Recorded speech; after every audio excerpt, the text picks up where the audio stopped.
Morning.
Well, and Mac, the overtimes were pretty entertaining too. There were some big time. I mean, after Colorado Dallas third period, which was epic.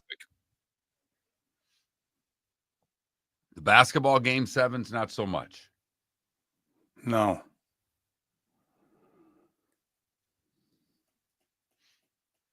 Because we all knew Buddy Hield was going to go for 33 last night. Yep.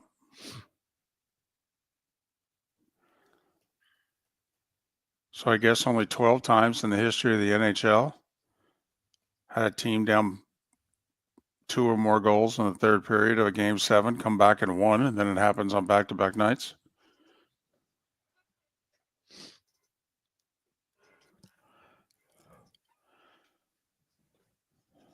Morning, Pops McGarvey.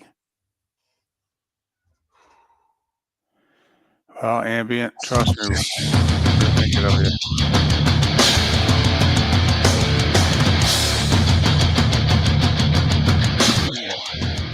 You're listening to Miller and Moulton, coming at you from the Floormeister Studios. Floormeisters, keeping it real. And now, here's Mark Miller and David Moulton. Top of the morning to you on this Monday, this Cinco de Mayo. Hope you had a great weekend. Thanks for starting your week off with us. How the heck are you, Miller and Moulton? MillerandMoulton.com, Miller_Moulton on X. Nice to be back in the saddle again. Mark, how was the birthday weekend in your family? It was excellent. My daughter had a tremendous weekend. She got a couple of meals cooked for her that she likes, but on Saturday, the wife and I took her up to Tampa to Adventure Island Water Park with a couple of her friends from school. And I will say, I was nervous first because I was going to participate. I'm not going to the water park and just sitting on my tuchus. Okay. for 8 hours. I'm going to do the slides. Gotcha. But when you're a man in his 50s, you have to make the decision, are you going to go shirtless or are you going to go with some sort of a swim shirt? Right. And I've been working pretty hard to lose a lot of weight, and I feel pretty good about the way that I look. Could look better, but I decided to go shirtless.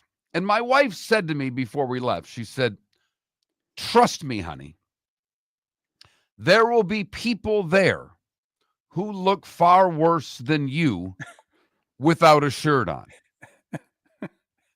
Boy, was she right. The bravery of the human being to scantily wear clothing when, quite frankly, there should be more material to the suit. Now, Adventure Island clearly states on their rules that you are not to wear a thong bikini. They do not enforce that rule. Okay. There were a lot of women wearing thonged bikinis that had no business wearing thonged bikinis. But good for them, good for their self-confidence. If that's the move they want to go to, giddy up. But there was a lot of skin. Okay. And as the day went on, a lot of sunburns that I noticed. Did see one couple in line for a ride get into a fight with one another and then leave the line with the other two people they were with still in line. I love that. You know Nice. I love that, David. Absolutely. Okay, we have to continue this. No. You stay. You hold your spots. You do the ride. We're going to do the fight. But the girls all had a great time. They taught me a couple of new slang terms, much to my daughter's dismay. Couple of new things to do. And no, it was a lot of fun. The girls had a great time. It was a good birthday for my daughter. She had a lot of fun. She was exhausted all day yesterday after a full day at the water park, and that was kind of the idea. Good. So happy 11th. Yep. Double ones now. A lot of pressure with that. Well, you're double nickel, right? Yeah. So, you can do double nickels. She can do double ones. Nothing wrong with that. Yep. Finishing up 5th grade here in the next few weeks, and was a good day had. And it's, she started a new school this year, so we were excited that she's made new friends, and we did this. So it was a really good day. Did you get a chance at least to see the Derby? Because I listened to the Derby, and then I watched the Derby when I got up on Sunday morning. I was driving home while the Derby was going on, and Sirius XM Radio actually just ran the exact simulcast coverage of NBC's coverage. Oh, okay. They did not give you the radio broadcast because my wife, I drove home. She was going to drive home, but let's be honest. David, you and I drive a certain way. Yes. Fast. Quickly. And she drives another way. Not quickly. Slowly. Right. And I had made a stop at both girls' house, picked up a pizza, and got home. My guess is she'd have been at the first stop. Right. Because we made some pretty good time coming back from Tampa on Saturday evening. So I drove both ways. I listened to it, and then I watched the race on Sunday morning. What a great Derby. Yeah. I mean, you got the two best horses battling out down the home stretch. And by the way, congratulations on being forced in to pick the winner. Thank you. The second horse I like got scratched. Okay. But yes, Miller and Moulton were going to pick the same horse. Mark said, come on, we can't do that. I said, okay, then I'll go with Sovereignty, which I don't know why I wasn't going to go with Sovereignty first, because I always love to go with the Florida Derby winner. Sovereignty finished second in the Florida Derby. But when we had Kurt Becker on, Kurt said, I think the crop coming out of Florida this year is better than the crop coming out of California. And it was why he was not going with journalism. And I believe he also went with Sovereignty. He did. So, He did. so there you have it. Hopefully we made you some money on Miller and Moulton on Thursday. And we'll have Kurt in a week and a half when we preview the Preakness, because, of course, now we have to see how many of the horses, the good ones, that ran in the Derby will run again in the Preakness. So, and listening to the trainer, and I don't know if anything's changed in the last 2 days, but listening to the trainer from Sovereignty and all the post race, he didn't even commit to the Preakness for the Derby winner. correct. Right. But tremendous ratings also for the Derby. Now, I will say, the Derby, Mark, NBC has made this the longest pregame show outside of the Super Bowl. The Kentucky Derby is the longest pregame show in sports television. They went to post at 6:57. Pre-race coverage started at 2:30. And that's on NBC. They were on at noon on USA Network showing us prelims and, the atmosphere. So 2:30. So when I saw the ratings, I'm like, hold on a second. You mean to tell me for 4.5 hours, they averaged nearly 18 million people watching this race coverage? No. Turned out to be a 51-minute window that they decided this is the rating for the Derby. And it's basically from 6:30-ish to 7:20-ish. But during that 51 minutes, Mark, 17.7 million people were watching the Derby. It's the highest rated Derby since 1989. Hello. Well, I love that. I know you do too. We're big fans of the Derby, as you can tell by having Kurt Becker on the show every year right before the Derby. We love the race. It's my favorite sporting event that there is. It's my bucket list right now has one item on it. It's the Kentucky Derby above all else in sports. And I've not been to a Super Bowl. I've not been to an NBA Finals game. I've been to a Stanley Cup final game. But the Derby is number one on my list. And I guess for the race, for those, 2-3 minutes at the top of the hour, they had over 21 million people watching. That's a lot of people. That is a lot of people watching horses in the slop get after it. In the slop. Boy, did we call that one on Thursday. We said, folks, it's going to rain for 3 days. This is going to be messy. Oh, Mark, my wife, I said, everyone and everything is going to get really muddy. Don't worry. Everyone and everything is going to be okay. And all my wife could do after the race, they're interviewing the jockey, making their way back to, the winner's circle there. And all my wife wanted to know, when are they going to clean the horse? Look at how muddy the horse is. Please tell me they're going to clean the horse. Look at him in the mud. That can't be good for him. I'm like, he's fine. He's a horse. He's a horse. It's fine. He just did a mile and a quarter. He's good. He's good. He's catching his breath. Trust me. And sure enough, I had to bring her over and go, look, see, buckets of water, sponges. Look, taking care of the horse, taking care of the star. Trust me, the horse will be very well taken care of from this point forward. Right. My wife did not ask whether or not they were going to bathe the horse. She did ask me, however, and I don't know the answer. I don't know if you do. She goes, what did the horse win? And I don't know. I know it's, the sum for winning the Derby is X, and it's a healthy sum. Mm-hmm. But what do you make with a Derby horse from a stud standpoint? I mean, $20 million, $30 million? I mean, what type of ticket is that when you win a Derby? Well, it's X amount per or horse that you produce. So yes, it's at least that. By the way, 3 million.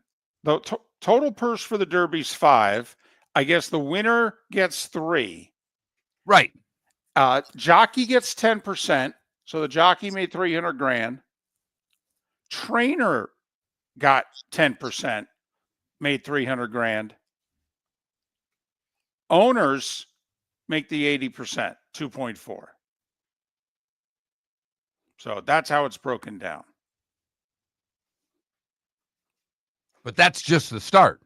Oh, yeah. Now we have to reproduce, just like every single horse in the race was a descendant of Secretariat. That's fantastic.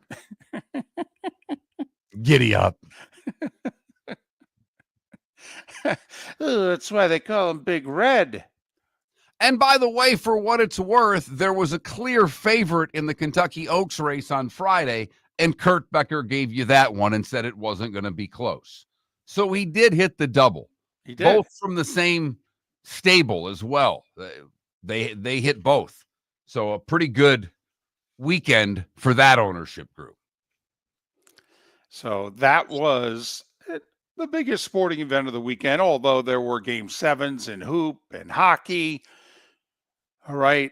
There was a rout in golf. It was a big racing weekend. We'll get into all of it.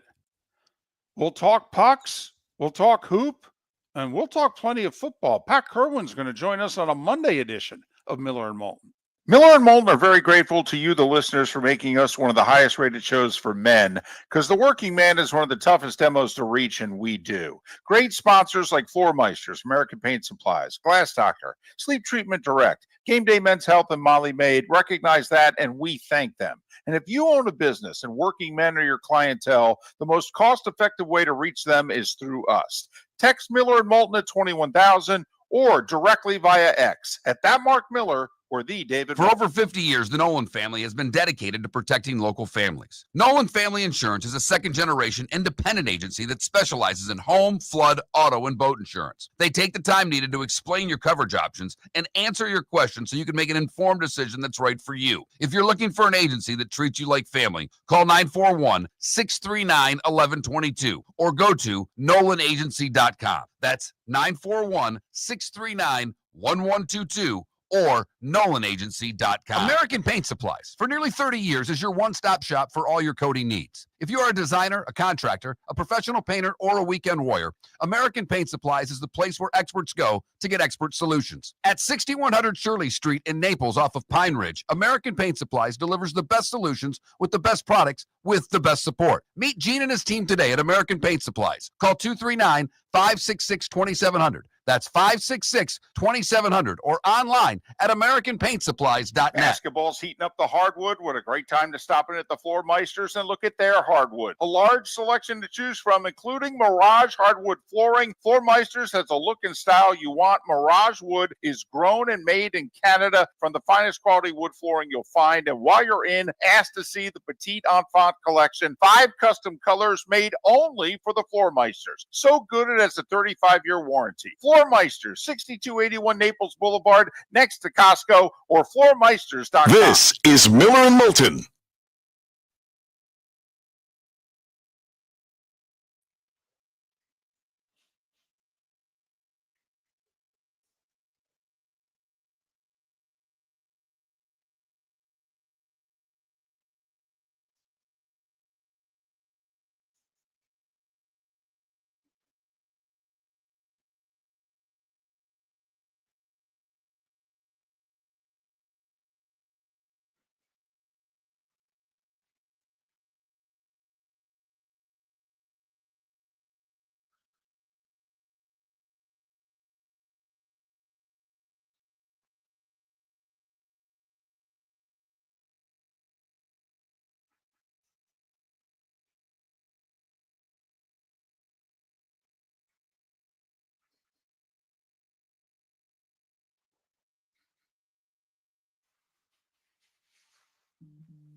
Well, Kurt Becker is the voice at Keeneland.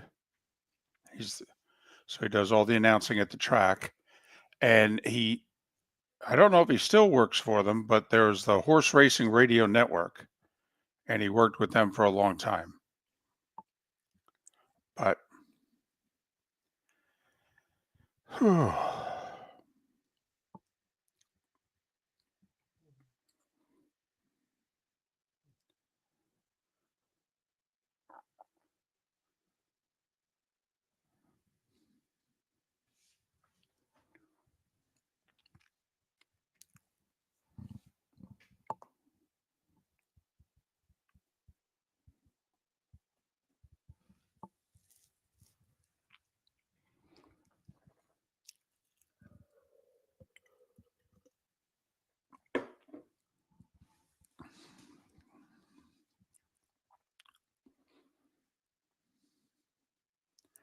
by the way, did you get sunburnt at all, or No. so your chest and what have you? No, I'm pretty good about putting stuff on. All right.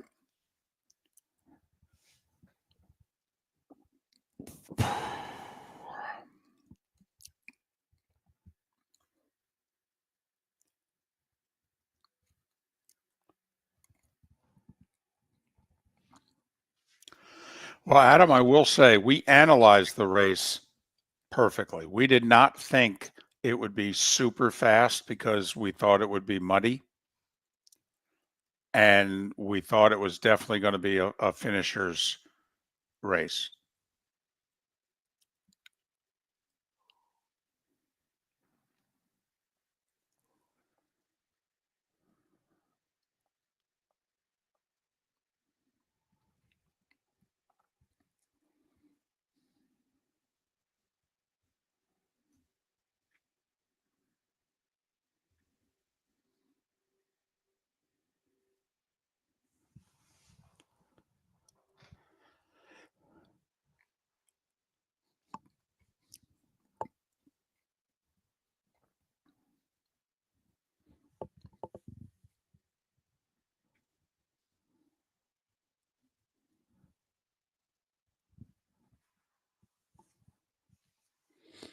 Mm-hmm.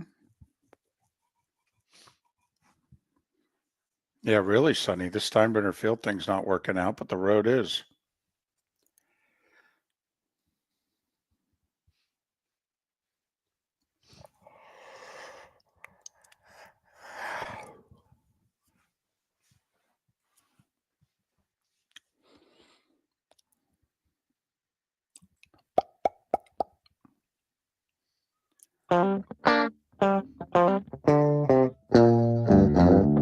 You're listening to Miller and Moulton. And now, here's Mark Miller and David Moulton. 21 minutes past the hour. Thanks so much for being with us. Miller and Moulton, millerandmoulton.com, Miller_Moulton on X. A lot of things to talk about coming off of the first weekend in May. Game 7. It's the two best words in sports, right? Yeah, absolutely. And we had a bunch this weekend. And they didn't all deliver. No, basketball largely did not deliver in the game 7s. Right. Boy, the hockey did. Boy, the hockey did. And then some, David. Whoo-wee.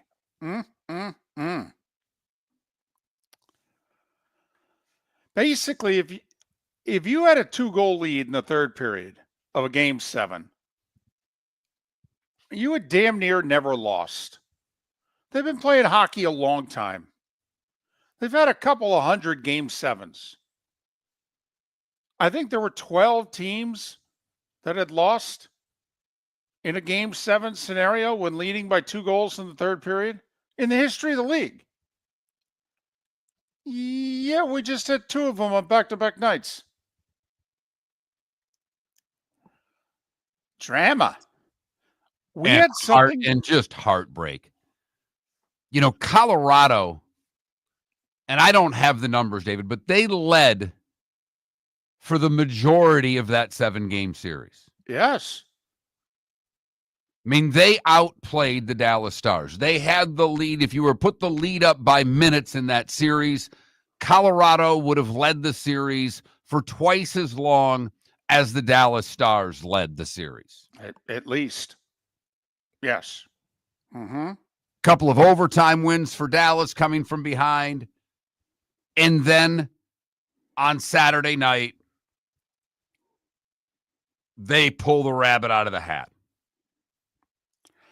They were the first team down 2 goals in the third period to win a game 7, down 2-0 with 13 minutes to play at home. And then they had something happen by one of their players, which had literally never happened in the history of the league before. There had never been a hat trick. And the original hat trick definition is not just 3 goals in the game. It's 3 goals in a period. Now, if you want to go hardcore, it's 3 goals in a row. Okay. But it's 3 goals in a period. Mikko Rantanen started the year playing for the Colorado Avalanche. They couldn't sign him to a long-term extension. They were going to lose him and get nothing. So they traded him to Carolina. He let the folks in Carolina know as soon as he got off the plane, I have no interest in re-signing here. None. So He let him know before he was traded as well. Right. They had no plans on re-signing Right. him. They traded for him anyhow, thinking that they could convince him right. that he wanted to be a Carolina Hurricane. Right. He wanted nothing to do with the Carolina Hurricanes. So like 2 months after they acquired him, they traded him to Dallas. So now he's playing against his old team. And down 2-0 in the third period, he said, just give me the damn puck. I know this isn't one of those sports. It's not like basketball. Give me the damn ball. Okay, but just give me the damn puck. Yeah, 3 goals and an assist in the final 13 minutes. Dallas comes back to win. And I'll tell you what, an amazing post-game interview that Emily Kaplan did with Rantanen sitting on the bench because, you know, they rally, they beat Colorado, and then they got to do the handshake line. Well, he was playing for him 4 months ago, and he had spent like 6 years with him. They won a cup together. And I mean, there weren't handshakes. There were hugs. I mean, and long embraces. It was remarkable to see the guy who just single-handedly beat you, and the opposition is hugging him. And so Emily asked him, so what was that handshake line like? And he's like, yeah, that was emotional. That's brutal. And he called them we. He said, you know, those are my guys. We won a Those are my cup. brothers. Yeah. I mean, it was remarkable sports.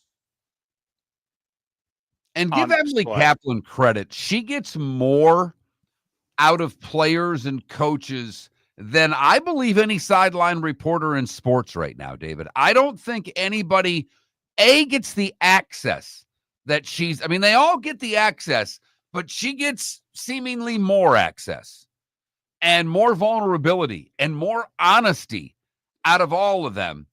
And it's credit to her and how hard she's worked and what she must do behind the scenes to work on these relationships with coaches and players where they trust her and open up a little bit. But a remarkable interview. Yeah, they like her. You could tell. And we've felt that for a couple of years now. Yeah. We've noticed that for a while. They like her. That's important. Going to try to get her on the show. Really difficult to do. It's easier, much easier to do when you're working for a team because they see you every day. 6, 7, 8 months you're together. And so by the second half of the season, they know you know, they should at least trust you, whether they like you or not, they should at least trust you. Okay. She's, parachuting in from one network game to another. It's really difficult to get all those teams that you're not around every day to open up to her the way that she gets them to open up. So, And then last night in a Game 7, a franchise may have been saved. Yes. I don't think you're overstating it. I don't think they recover. This is the best team in Winnipeg Jets history. If they had gone out in the first round, honestly, I mean, there was talk 2 years ago that they'd have to move the franchise. Remember, the first half of last year, they were having 3,000 empty seats at the game, and they already have one of the smallest arenas in the league. There was talk this wasn't working again. And a team that has suffered more playoff heartbreak for years. In the first run of the Winnipeg Jets, they had to deal with Edmonton. Yeah, couldn't beat them. Not many could, but they couldn't. They had great teams, Hall of Famers on it. Couldn't beat them. Edmonton had more. And then St. Louis has them on the brink. And Winnipeg scores to force overtime with 3 seconds left. 2 goals in the final 3 minutes with the goalie pulled for both of them.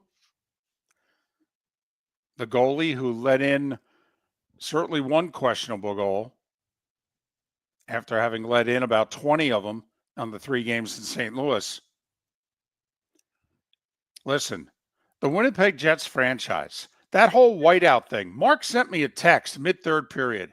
Why do they keep going to the whiteout? They never win with it. Is there, what was the text you said? It was something along the lines of, is there a tradition in sports with more losing than the Winnipeg Jets whiteout? I mean, I think everything was at stake. The future of the franchise. Colin Hellebuck couldn't have gone back to Winnipeg if they had lost that game. The future of the Vezina Trophy for the best goalie in the league. It wouldn't matter. You can't keep giving it to this guy. He can't stop a puck in April and May. Who gives a blank that he can stop the puck for 6 months when he can't stop it when it's important? And you got to remember, too, Hellebuck did what at the All-Star break? Was the goalie for Team USA that won the first game but didn't win the second game.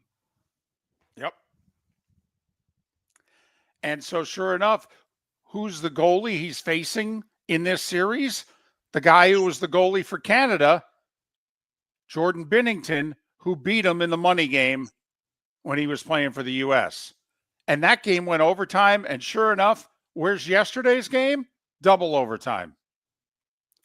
They split. The Winnipeg Jets franchise is saved. The whiteout is saved.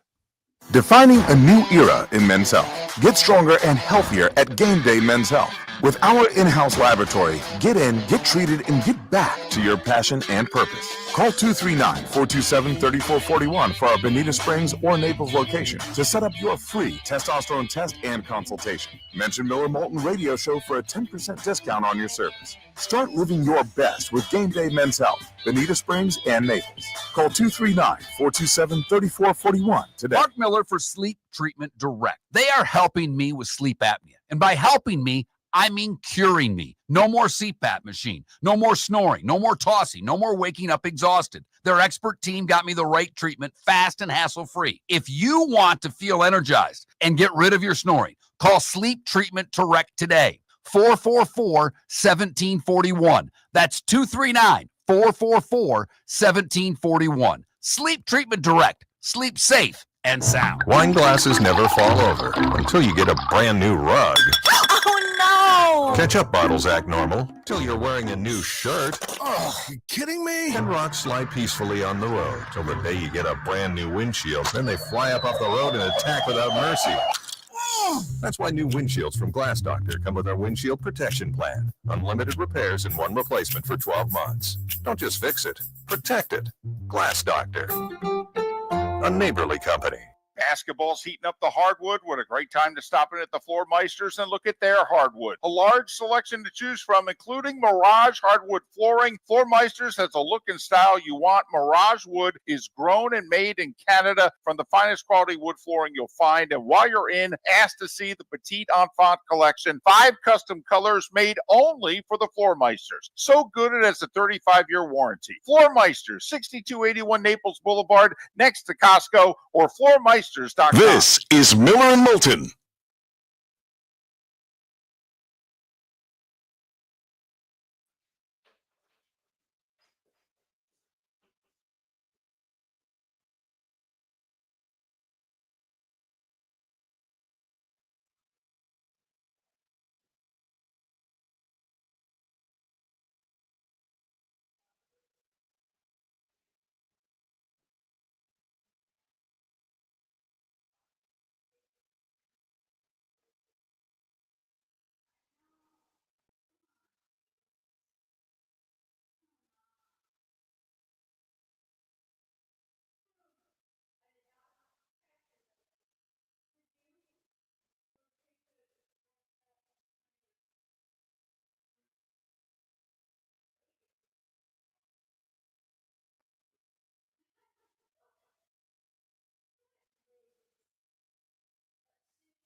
Late 70s, early 80s, Bob Urich. Look it up.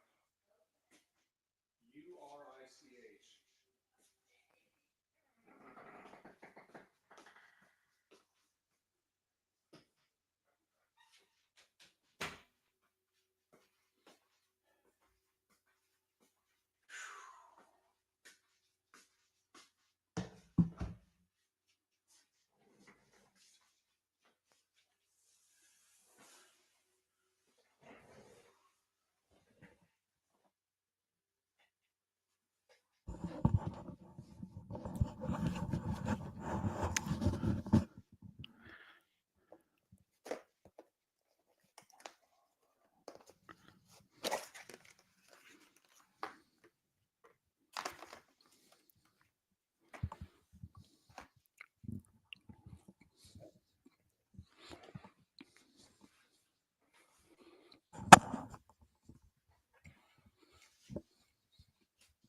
By the way, I was appreciative of Eddie Olchuk getting from Louisville to Winnipeg the next day, getting back on the horse, so to speak.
Okay, RCB.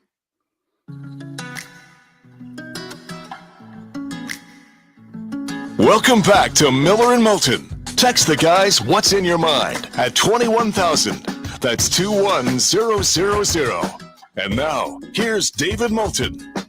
22 minutes until the top of the hour. We'll talk NHL with Greg Wyshynski an hour from now. Pat Kirwan can't make his regular Tuesday appearance on Miller and Moulton, so Pat's going to join us in a little more than an hour. And there's going to be some significant NFL news later today. We'll talk to Pat about it. And Keith Smith covers the association. The first round finally in the books. Second round underway as well. A little upset yesterday in the second round to get things started. We'll talk about that and more with The Starting Five. 5 big stories you need to know. Here is The Starting Five. And number one, we'll talk about the association, where round one ended last night in Houston. Boy, you know, the Rockets put in all that effort. Blow out Golden State in game 5, head out to San Francisco and beat the Warriors, make them look old, make them look as if it's over. And then Golden State figures out Houston's zone. And they figured it out by saying to Buddy Hield, how about if you shoot it? They're double teaming Steph. How about if Steph passes you the ball? You'll be wide open.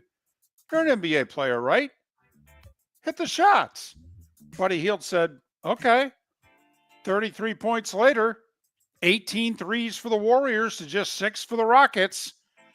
And that's how you can get out rebounded by 14 and still win by 14. Golden State goes on the road, wins a game 7, 103-89. The 7th-seeded Warriors now head to Minneapolis to face the 6th-seeded Timberwolves. They do not reseed in the NBA. They do a bracket.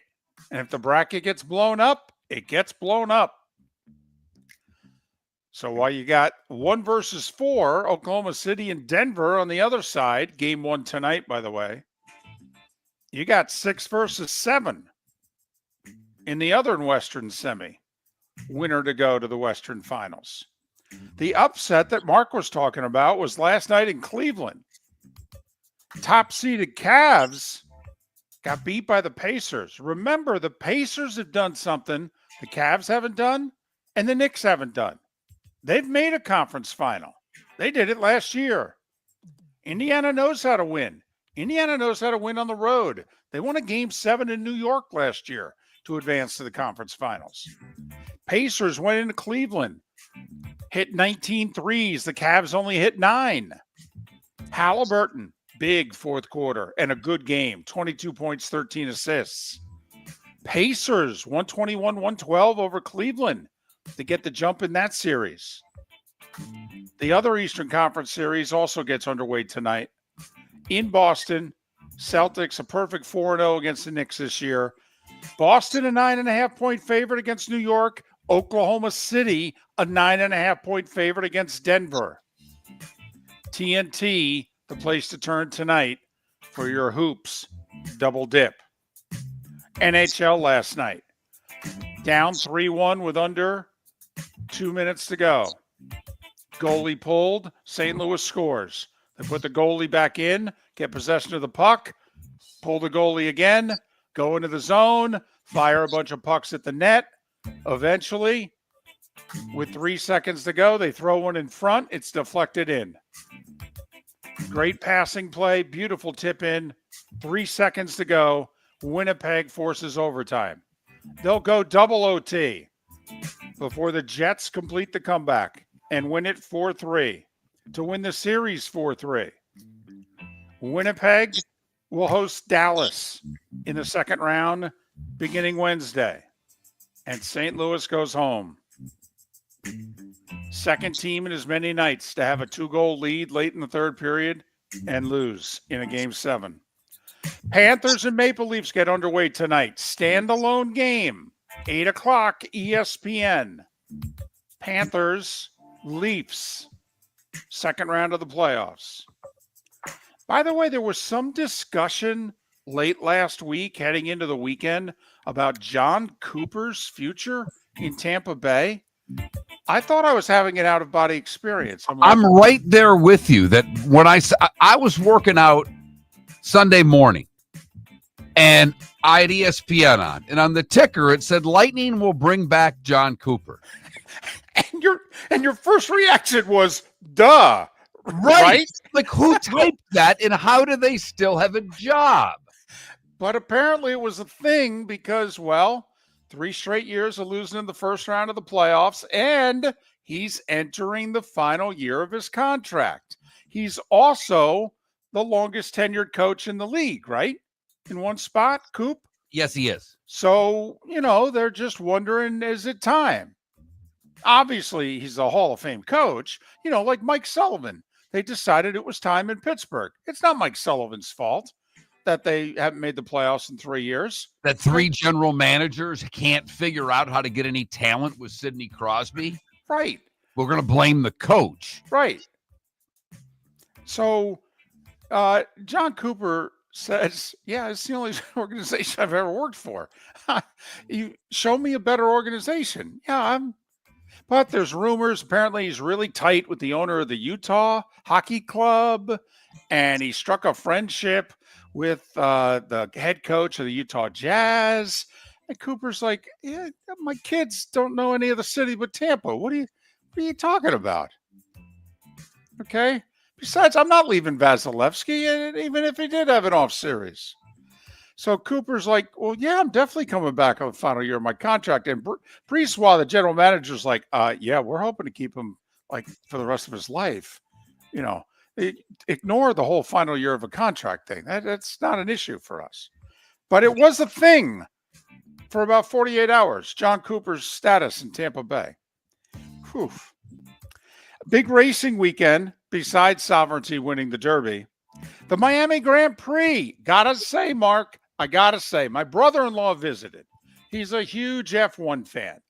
He's got me watching Saturday qualifying. And I'm just kind of glaring at him. He's like, no, bear with me. Then he even had me watching, I don't know, the sprint or whatever they call it. It was like 18 laps late in the afternoon on Saturday. I'm looking at him going, you are really pressing your luck. All right. So I got into the Grand Prix yesterday. Remember how we ripped it 2-3 years ago, the first Miami Grand Prix, that the track sucked? Track doesn't suck anymore. There's a lot of places you can pass. Also, Stephen Ross makes more on the weekend of the Miami Grand Prix than he does on the Dolphins all year. More revenue. Now, I don't know if at the end of the day, if it's more profit, but there is more ticket revenue driven from the F1 race than there is the entire Miami Dolphins season. Oscar Piastri in a McLaren won it. Lando Norris in a McLaren, second. George Russell in a Mercedes completed the podium. Max Verstappen, fourth. Lewis Hamilton, eighth in the Miami Grand Prix.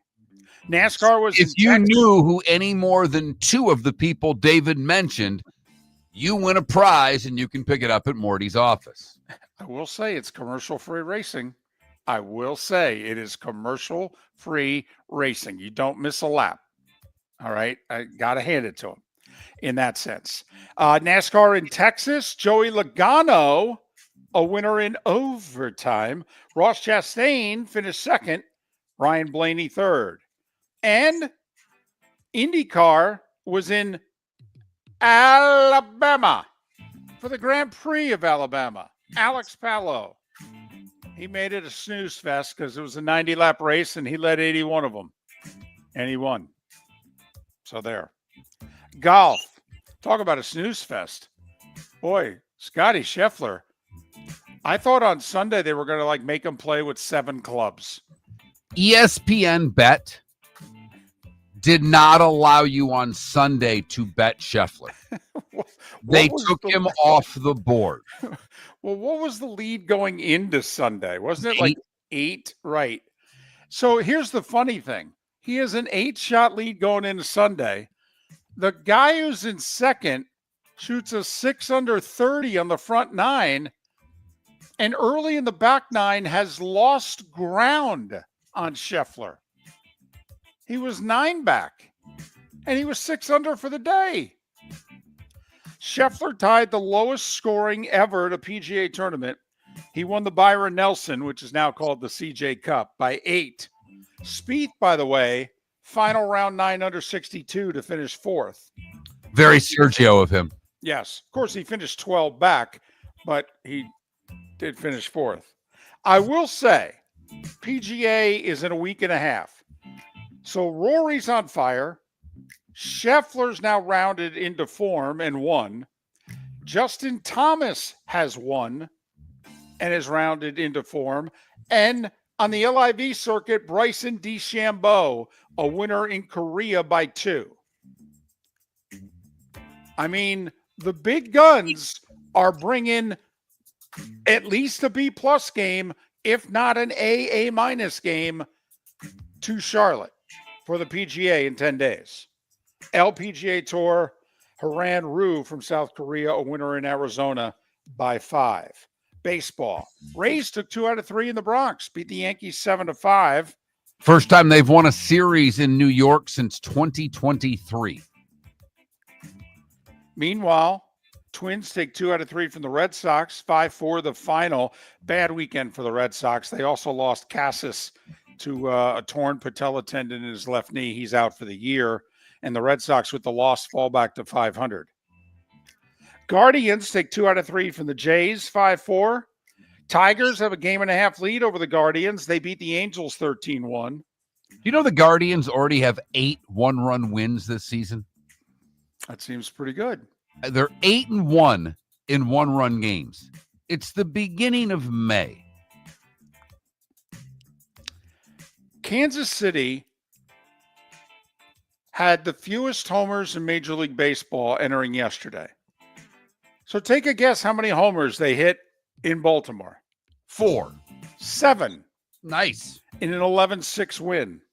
The A's took 2 out of 3 from the Marlins. By the way, like 17,000 on hand for a Marlins game yesterday. Against the A's. Against the A's. How about that? A's 3-2 over the Marlins. Another doubleheader sweep. Cardinals 6-5, 5-4 over the Mets. Our system is getting buried. Buried. I don't know if there's been a doubleheader split yet this year. Phillies lost to Arizona 11-9. They're just 2.5 behind the Mets. So the Braves got 2 homers from Austin Riley to snap the Dodgers' 7-game winning streak, 4-3 Atlanta. Padres have won 5 in a row. They shut out Pittsburgh 4-0. Brewers by the same score over the Cubs 4-0.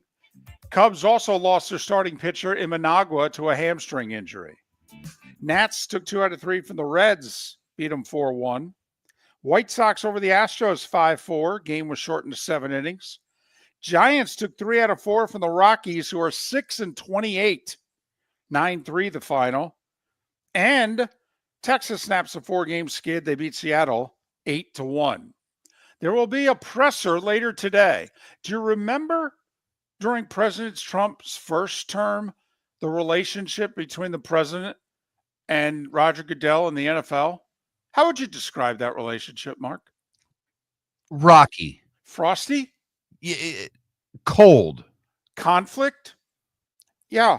The president and the NFL commissioner and Josh Harris, the owner of the Commanders, they're all going to make an announcement today that the 2027 draft is going to be held in our nation's capital, outside at the mall, you know, where the monuments are and what have you. So that'll be a cool scene. My, how things have changed. Packers, by the way, 3 years ago, they had 2 first-round draft picks. So they picked up the 5th-year option on the defensive tackle, Devontae Wyatt. They did not pick up the option on linebacker Quay Walker, but much like the Ravens with their center, they said, yeah, we didn't pick up the option, but we're trying to work out a long-term deal that's a little more salary cap friendly. So we'll see if the Packers can pull that off. And at 8 minutes before the hour, that was the starting 5. 5 big stories and the draft coming to D.C. here on Miller and Moulton. A lot of info there, a lot of racing info. I Yeah. did not expect that much racing info. I mean, you gave us Indy, F1, NASCAR, Yep. the dirt track. No, we did not. Tony Stewart killed a guy. I mean, did we miss anything there in the motorsports world? And he still blames the guy. Right. He gave an interview, just a podcast just the other week, in which he still blames the guy. I don't know, man. You're in the car. Anyway, Miller and Moulton, the only two people concerned about Tony Stewart killing that guy. Okay. We're the only show that brings up Matthew Broderick killed a guy, too. He got away with it. But whatever. Miller and Moulton. Greg Wyshynski to talk the NHL playoffs next hour. American Paint Supplies, for nearly 30 years, is your one-stop shop for all your coating needs. If you are a designer, a contractor, a professional painter, or a weekend warrior, American Paint Supplies is the place where experts go to get expert solutions. At 6100 Shirley Street in Naples off of Pine Ridge, American Paint Supplies delivers the best solutions with the best products with the best support. Meet Gene and his team today at American Paint Supplies. Call 239-566-2700. That's 566-2700 or online at AmericanPaintSupplies.net. Mark Miller for Molly Maid. Why Molly Maid, you ask? Trust. Moulton was a customer for 15 years. Affordability. Didn't I just say Moulton was a customer for 15 years? Worry-free services. Our professional house cleaners are fully insured and a 24-hour warranty. Call Molly Maids today at 239-774-5839. That's 239-774-5839 or online at mollymaid.com/FTMYERS. That's mollymaid.com/FTMYERS. Basketball's heating up the hardwood. What a great time to stop in at the Floor Meisters and look at their hardwood. A large selection to choose from, including Mirage hardwood flooring. Floor Meisters has the look and style you want. Mirage wood is grown and made in Canada from the finest quality wood flooring you'll find. And while you're in, ask to see the Petite Enfant collection. 5 custom colors made only for the Floor Meisters. So good it has a 35-year warranty. Floor Meisters, 6281 Naples Boulevard, next to Costco, or floormeisters.com. Is snoring bothering your spouse? Would you like to sleep in the same bed again? Do you know that snoring can affect your sleep cycle and cause lower testosterone levels? At Sleep Treatment Direct, we have easy solutions. We have a simple laser procedure that can improve snoring in 10 minutes. If you would like to get back in the same bed or are looking for a natural way to treat low testosterone, give us a call at 239-444-1741. That's 239-444-1741. Or go to sleeptreatmentdirect.com. That's sleeptreatmentdirect.com. Sleep Treatment Direct. Sleep safe and sound. We've got a text message for Dr. Dollar. I feel tired, sluggish, and just not myself. I'm gaining weight, my energy is low, and I've lost my drive. Could it be low testosterone? Absolutely. Testosterone naturally declines over time, but you don't have to accept it. Low T can affect your energy, strength, mood, and focus. But here's the good news. Testosterone replacement therapy, TRT, can help restore your vitality and get you back to feeling your best. Imagine waking up strong, sharp, and energized, ready to take on the day like you used to. At Revitalize Clinic, we specialize in physician-guided, American-made TRT designed just for you. Take control of your health today. Call Revitalize Clinic at 239-277-5770. Visit revitalizelounge.com or text Dr. Dollar directly at 239-980-2302. Feel like yourself again. Testosterone replacement therapy, because your best years aren't behind you, they're just getting started. Text Dr. Dollar now at 239-980-2302. This is Miller and Moulton.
I'm with you, Adam. Remember the first year of the Grand Prix? Sucked that it was Mother's Day weekend.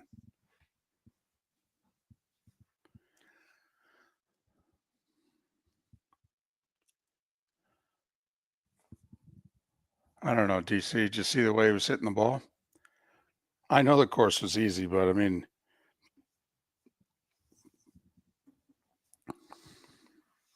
he found every pin.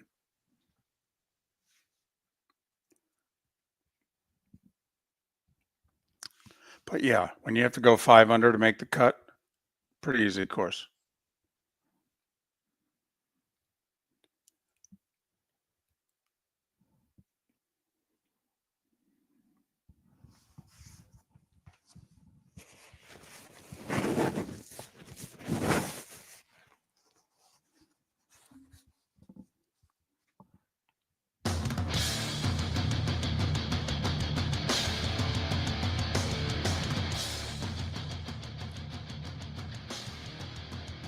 You're listening to Miller and Moulton, coming at you from the Floor Meister Studios. Floor Meisters, keeping it real. And now, here's Mark Miller and David Moulton. Hour 2 of Miller and Moulton on this first Monday of May. Happy Cinco de Mayo.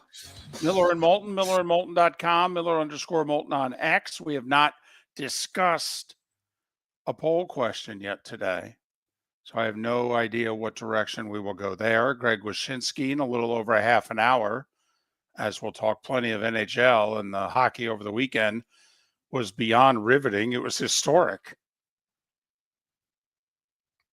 I mean, it's just great stuff. And the Panthers and the Leafs get round 2 going tonight. Let's do this. All right. What does Toronto have for Florida? Fascinated by this series because Toronto had the best record in the division. Means nothing this time of year.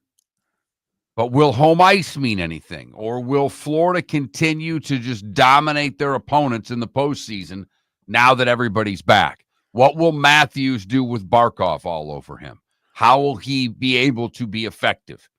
You know, Barkov seemingly took Tampa and Kucherov out of the series. What will Barkov and company have for Austin Matthews in that line in the Florida-Toronto series? And it's fascinating also because, well, Tampa Bay geared up for Florida last offseason and during the course of this season with all their moves. And last year they lost to the Panthers in 5. Mark, how'd they do against the Panthers this year? They did well in the regular season. No. Mark, how'd the Lightning do against the Panthers this year in the playoffs? Well, they lost in 5. Right, same as last year. So they made all the moves that they made. They got more grit. They got deeper, the whole deal. The playoff results exactly the same. Now here come the Leafs. And what's been the biggest knock on the Leafs these last half dozen years with this core? They're not gritty enough. Can't win in the playoffs. So what did they do last offseason? Got a new coach, got grittier, reshaped the lineup. They're playing differently. They're playing more Florida Panthers like. So now here we go. We put the whole thing on display. But to out the Florida Panthers in the postseason seems like a Herculean task. It really does. Seems like the wrong approach, to be brutally honest. I don't know if anybody can out-Panther the Panthers. And the problem is, I think, Toronto's got great goal scorers, a great offensive team. You would think if you're Toronto, you're going to get opportunities on the man advantage. Well, Florida's got the best penalty kill in the league. They dominated Tampa in that category in the first round. Will they dominate Toronto? Colorado can look back at that the same way. Colorado 5-on-5 was far superior to the Dallas Stars. Right. They were 3 for like 24 on the man advantage in the series. And when they had a 2-goal lead, all right, they had a 4-minute power play or a 1-goal lead. Dallas had cut it to 1 Saturday night, and then Colorado got a 4-minute power play. They did bupkis with it. Yeah. It's almost like as soon as the power play's over, you're like, well, Dallas is going to figure out a way to tie this. So anyway, Panthers, Leafs, 8 o'clock tonight, 4-letter network with the call. Miller and Moulton. Fun weekend, though, for a take a deep breath weekend besides the Derby. But I don't know. I found it to be a fun weekend. 4 Game 7s. Yeah. 4 Game 7s. And I know a lot of people listening are not into the association. And the Game 7s in the association didn't deliver, unfortunately. How do you get, and I'm serious about that, how do you lose a Game 7 by 30-something? I mean, to lose by 30-something, don't you have to quit? I mean, when your season's on the line, to get blown out like that, when the teams are even, very even. Regular season, they had the same records. Okay, if you watch the series was incredibly even. Each team had won on the other's home court. Most of the first 6 games were close games. How do you get blown out in a Game 7 without doing a little quitting?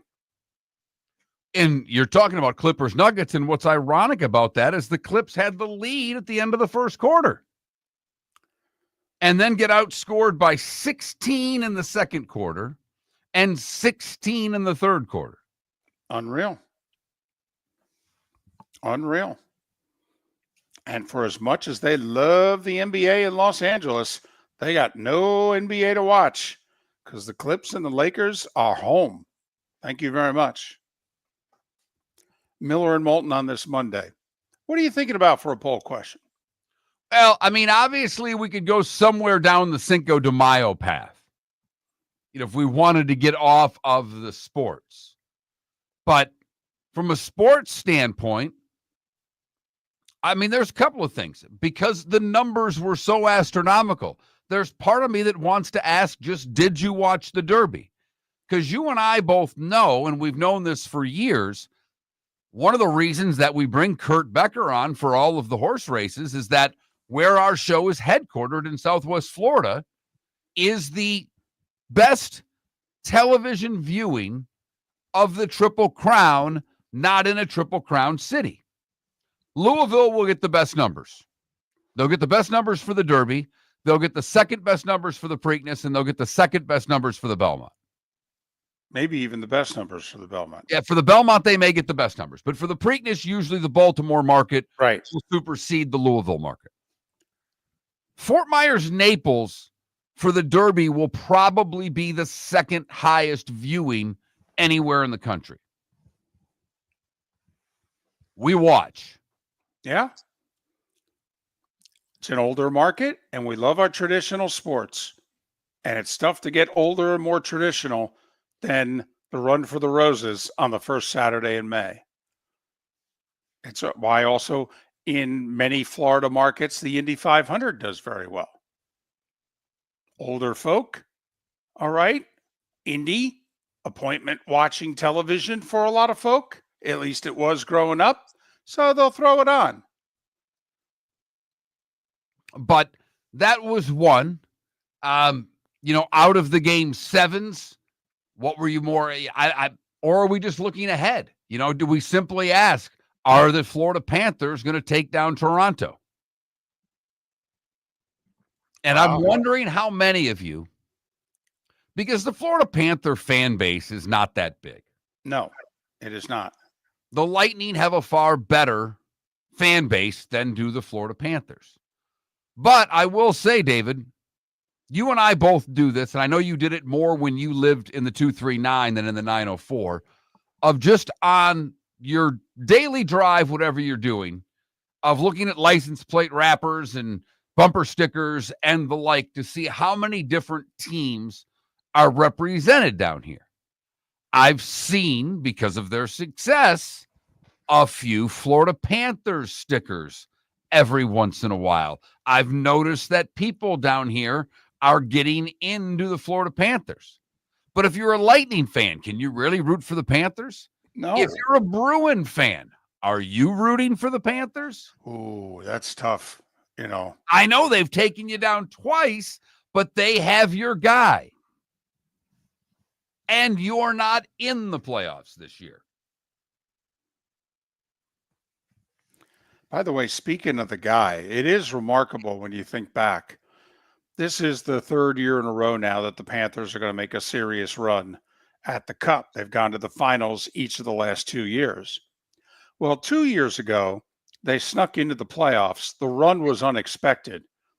And remember, they're down 3-1 in the first round. And wasn't it game 5, the closing seconds of game 5, that Marchand had the breakaway on Bobrovsky, in which he could have ended it? I thought that was game 5 and not game 7. I think Marchand had a breakaway literally in the final 5 seconds of game 5, in which if he scores, Boston wins the series, it's over. There is no Panthers run. And you wonder, does this whole thing happen if they go out quietly in the first round? Bobrovsky makes the save. Panthers win in overtime. The rest, as they say, is history. So, some consideration. Could ask, did you watch the Miami Grand Prix at all? Remember, there was a lot of publicity around that race 3 years ago. F1 coming to Miami and all the pretty people there and all that. Well, all the pretty people were there by all accounts. From Yep. what I was reading, I didn't watch a second. I have to be brutally honest. I tried a couple of years ago when Ross Chastain made it to NASCAR. I tried really hard to watch motorsports. They do nothing for me. I don't give them I literally find out who wins the races on Monday morning when David does the starting 5. That's how little I care about motorsports. Gotcha. And we have Bob Pockras on, and I love Bob. I love interviewing him. When I know we're having Bob on, I'll spend the day before getting ready for the interview so I don't sound like a fool. But David NASCAR's really lost its luster. I don't know what the ratings are, but I don't hear it talked about. It doesn't get any play on ESPN anymore from a Sports Center standpoint. Well, no, it's funny how that works when they don't have anything to do with the sport, how they can very much bury it. And just quick sidebar, makes you wonder what Major League Baseball is going to suffer beginning next year when ESPN's out of the baseball business. Because the other thing ESPN is likely to do is to eliminate baseball tonight. And so what happens to it? Obviously they'll have to show games during Sports Center, but will they show all of them? Will they show, the extent of the highlights they show now? Very unlikely. They'll just figure out a way to get more of their talking heads to fill more time in all likelihood. Hey, when ESPN decides they're going to embrace the sport, what was it, 20 years ago when ESPN said, we are giving you soccer, whether you want it or not, whether you're ready or not. We are giving you soccer. And now they're doing that with F1, and it looks like they're going to get in bed with F1 for the long term. So now they give us that, to me, ad nauseum. Whether you're chasing peak performance, reigniting intimacy, or simply want to feel your best, Game Day Men's Health creates customized game plans to optimize your health. Call 239-427-3441 for our Bonita Springs and Naples location to set up your free testosterone test and consultation. Mention Miller Moulton Radio Show for 10% off your service. Find your maximum self with Game Day Men's Health, Bonita Springs and Naples, Florida.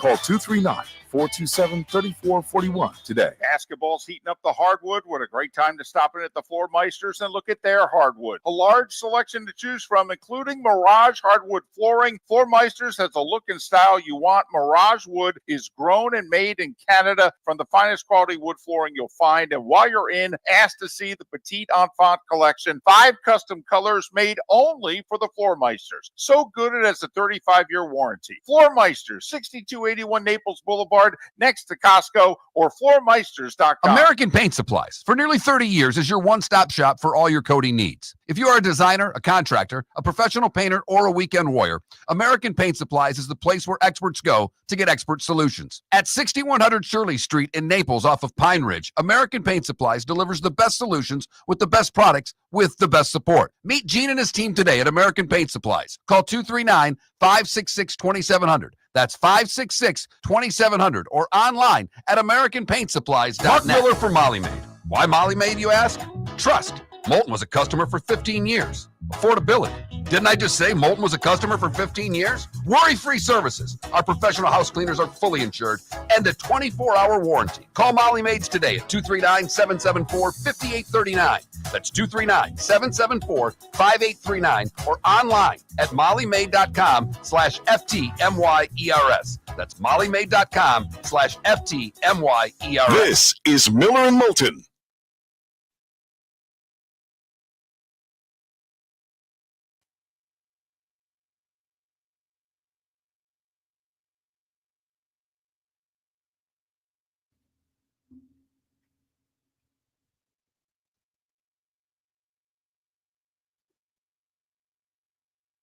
Monday Night Raw and SmackDown have always gotten better ratings than SportsCenter. They're the most watched shows on cable TV, Irish football.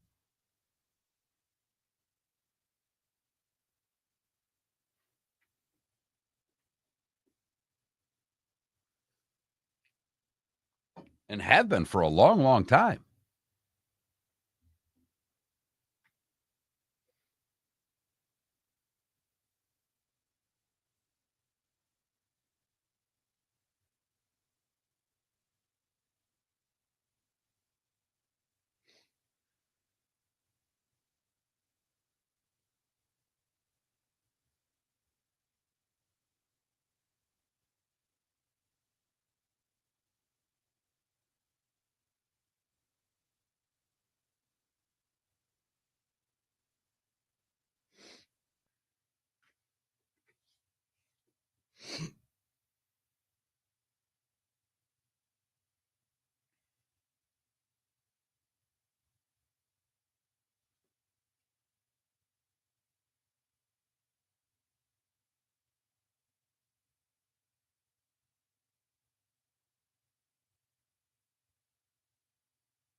Oh, God, I have no idea, Sonny.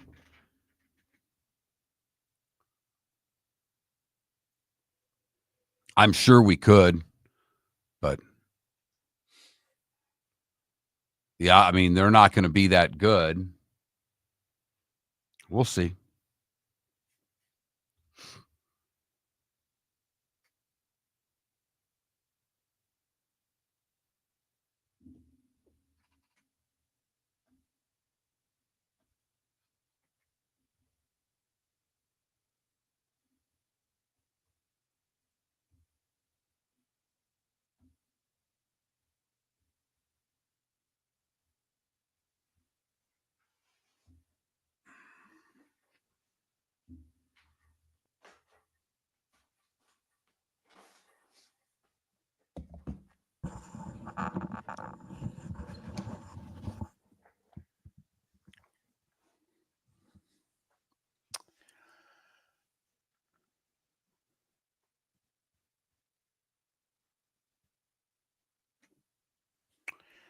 Technically, I didn't win an individual Emmy, but I was a part of 2 broadcasts that won Emmys. So, 2017 college football. CBS won for Army Navy. Best live sports broadcast of the year. And 2023 Monday Night Football won for best live broadcast the night Damar Hamlin nearly died. So, and that's the physical Emmy that you see in the distance. CBS sent a plaque. The four-letter network actually hands out Emmys, which was quite a surprise.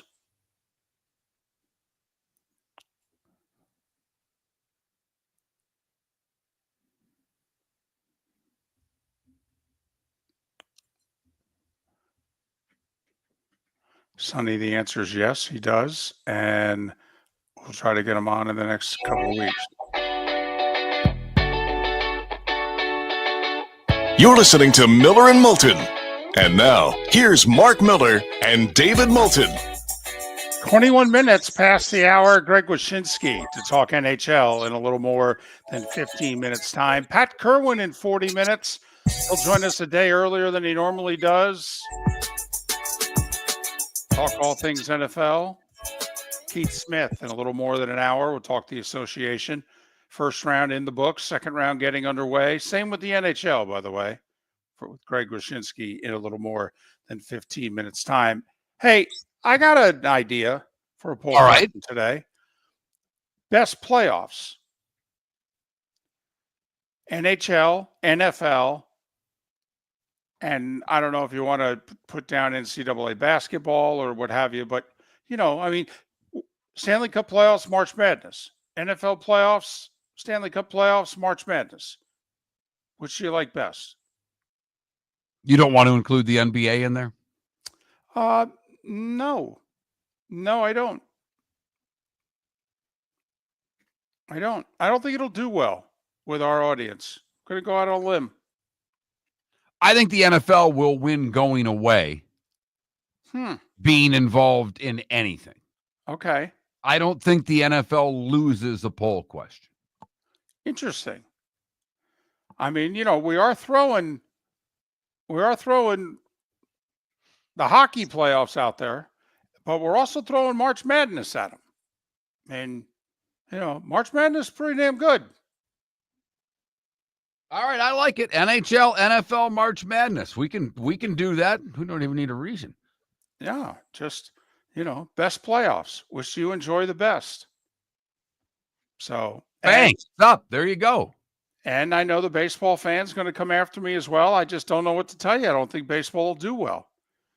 I don't want to do that to the sport to have it in a poll question getting 8%. I think it makes the sport look bad. I don't want to do it. Sonny brings up a good point. Will we ever get to the point where we include the college football playoffs in this poll question? And at what point will they change the seating requirements of the college football playoff? Pretty quickly, if not this year, certainly next. I think this year. I still think it's going to happen for this year. Well, it is interesting, just a little, and this may be, I don't know, wonky, too much of a pet peeve, but like, you know, there are sports, the NFL reseeds. The NBA does not. Which do you prefer? Like in the Western Conference right now in the NBA playoffs, you've got one facing four, Oklahoma City and Denver. The bottom bracket, by seeding, not by betting, but by seeding, there were two upsets. Minnesota, the 6th seed, beat the 3rd-seeded Lakers, and Golden State, the 7th seed, beat 2nd-seeded Houston. So if this were football, Oklahoma City, the 1, would play Golden State, the 7. And Denver and Minnesota would face off in the second round. And I'm just curious, which do you prefer? It's the NBA follows the college basketball bracket. If a part of a bracket blows up, it blows up. I don't think you're going to like my answer, I liked the fact that different sports do it differently. I do too. You know, hockey, did they ever reseed when they were doing 1 through 8? They've had so many damn playoff formats. It's hard to keep track of what the NHL's done in the postseason because they seemingly change their mind about once a decade about how to run their playoffs. And right now, they're in a situation in which most of their fans don't like the way that they do their playoffs. I happen to be the only one out there that likes the divisional playoffs because I like the rivalries. I would rather see Tampa and Florida play in the first round than the chance of them not playing at all in the postseason. So you're okay with the third best team in the league playing the fifth best team in the league in the first round, which is what we had with Dallas, Colorado. I am. Okay. I have no problem with it whatsoever. Because, and once again, quick sidebar, if we had reseeded in the NHL, and I'm not talking about 1 through 16, if we just did it by conference, I believe, Mark, the Lightning would have gotten Ottawa in a 3-6 matchup, and the Panthers would have gotten the Canes in a 4-5 matchup. I think that's how it would, like, I think Washington was the 1, Toronto was the 2, Tampa the 3, Carolina the 4, Florida the 5, Ottawa, and then whoever in Montreal, New Jersey and Montreal. So that's how it would have been seeded. So Tampa the 3 would have gotten Ottawa the 6, and Florida the 5 would have gotten Carolina the 4. That's if the NHL went by seeding, if they had done it the way the NBA does it. Would you rather see a 1 through 8 conference seeding in hockey? No. And for as much as it hurt my fandom and my team growing up, I loved the fact that the Rangers had to go through the Flyers and the Islanders. And then some really good Caps teams, but we all know the Caps got beat in the playoffs. Okay, I did. All right. It was it was the old Patrick division, and it was hard. It was really hard. And you're probably not going to make it through. But I don't know. I kind of wore it as a badge of honor with my hockey fandom. Well, and part of the fandom is your hatred for other teams. I mean, when you're really a diehard fan, and I don't consider myself the diehard fan that I once was. And most of us aren't the older we get. But the hatred I had towards the Blackhawks and the Maple Leafs as the Red Wings started becoming good when I was a teenager and they finally started figuring it out. They're making the playoffs and they're getting bounced. And first it was Toronto with Curtis Joseph taking them out, and then it was Chicago taking them out before they figured it out. That was part of it. But I will, for the longest time, we grew up that way with the NBA. The NBA was a bigger deal when we were younger, and it certainly seemed in the East. Boston had that stranglehold forever, and what did the Pistons have to do?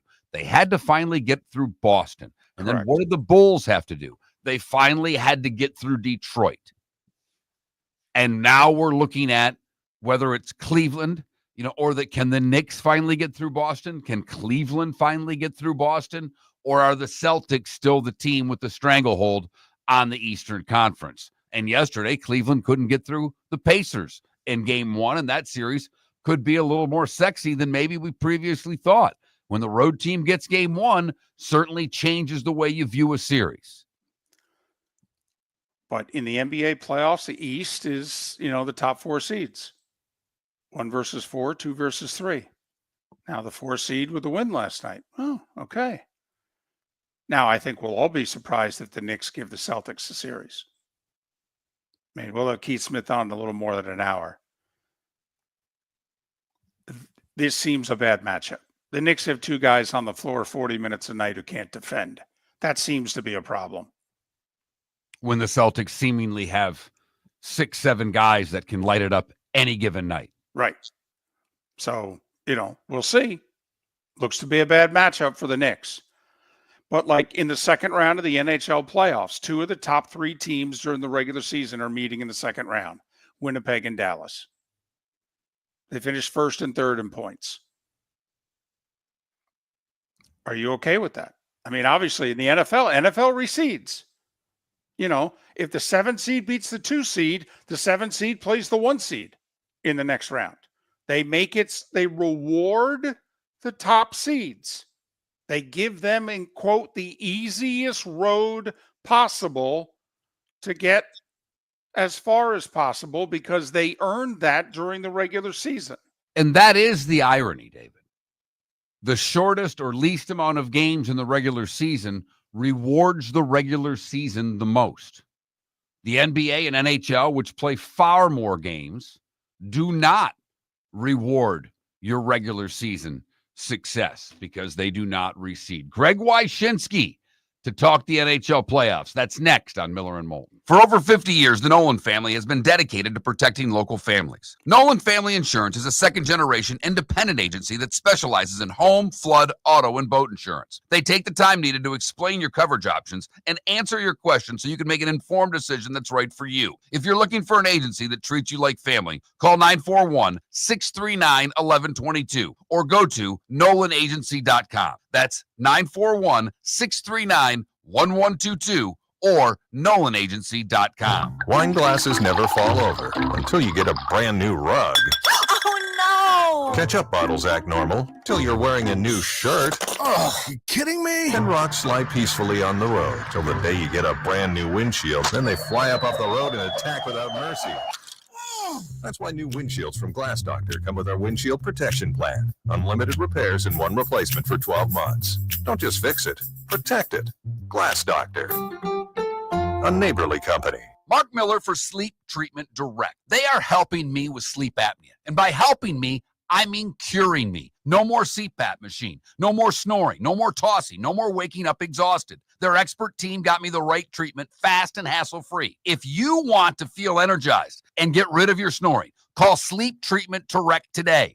444-1741. That's 239-444-1741. Sleep Treatment Direct. Sleep safe and sound. American Paint Supplies, for nearly 30 years, is your one-stop shop for all your coating needs. If you are a designer, a contractor, a professional painter, or a weekend warrior, American Paint Supplies is the place where experts go to get expert solutions. At 6100 Shirley Street in Naples off of Pine Ridge, American Paint Supplies delivers the best solutions with the best products with the best support. Meet Gene and his team today at American Paint Supplies. Call 239-566-2700. That's 566-2700 or online at AmericanPaintSupplies.net. This is Miller and Moulton.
So what's more annoying?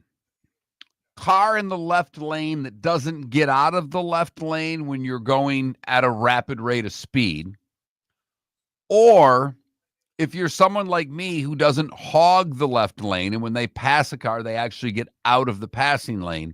When there's a little convoy going, when the jerk behind you goes just fast enough to make sure you can't get back in line and you have to slow down. Just curious, your thoughts.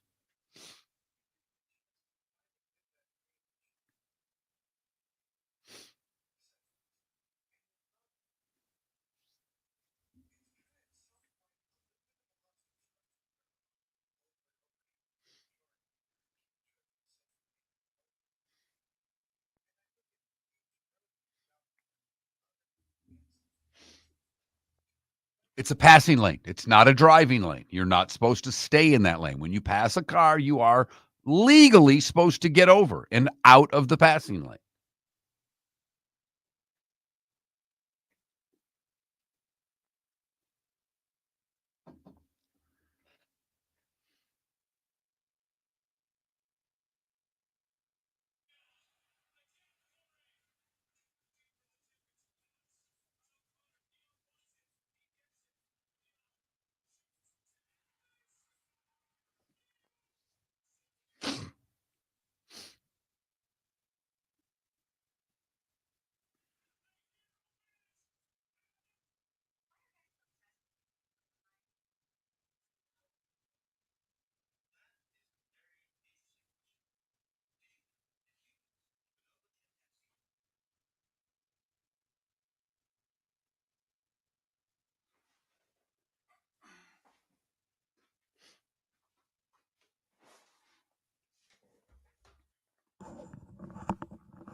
Oh, shit.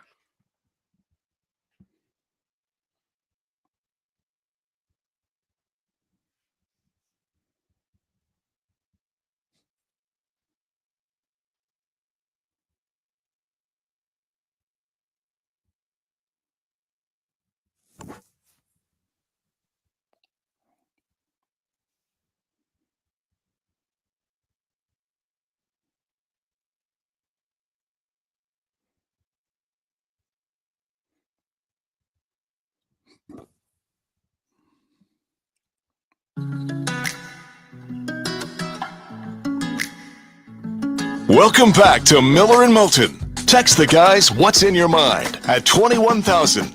That's 21000.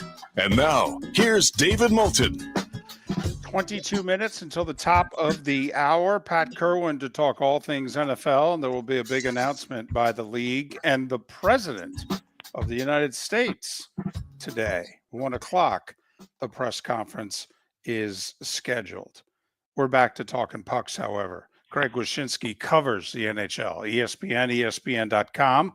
Follow Greg on X at Wyshynski, WYSHYNSKI. Greg, it's David and Mark. So was the hockey any good this weekend, Greg? Hockey was phenomenal this weekend. I mean, you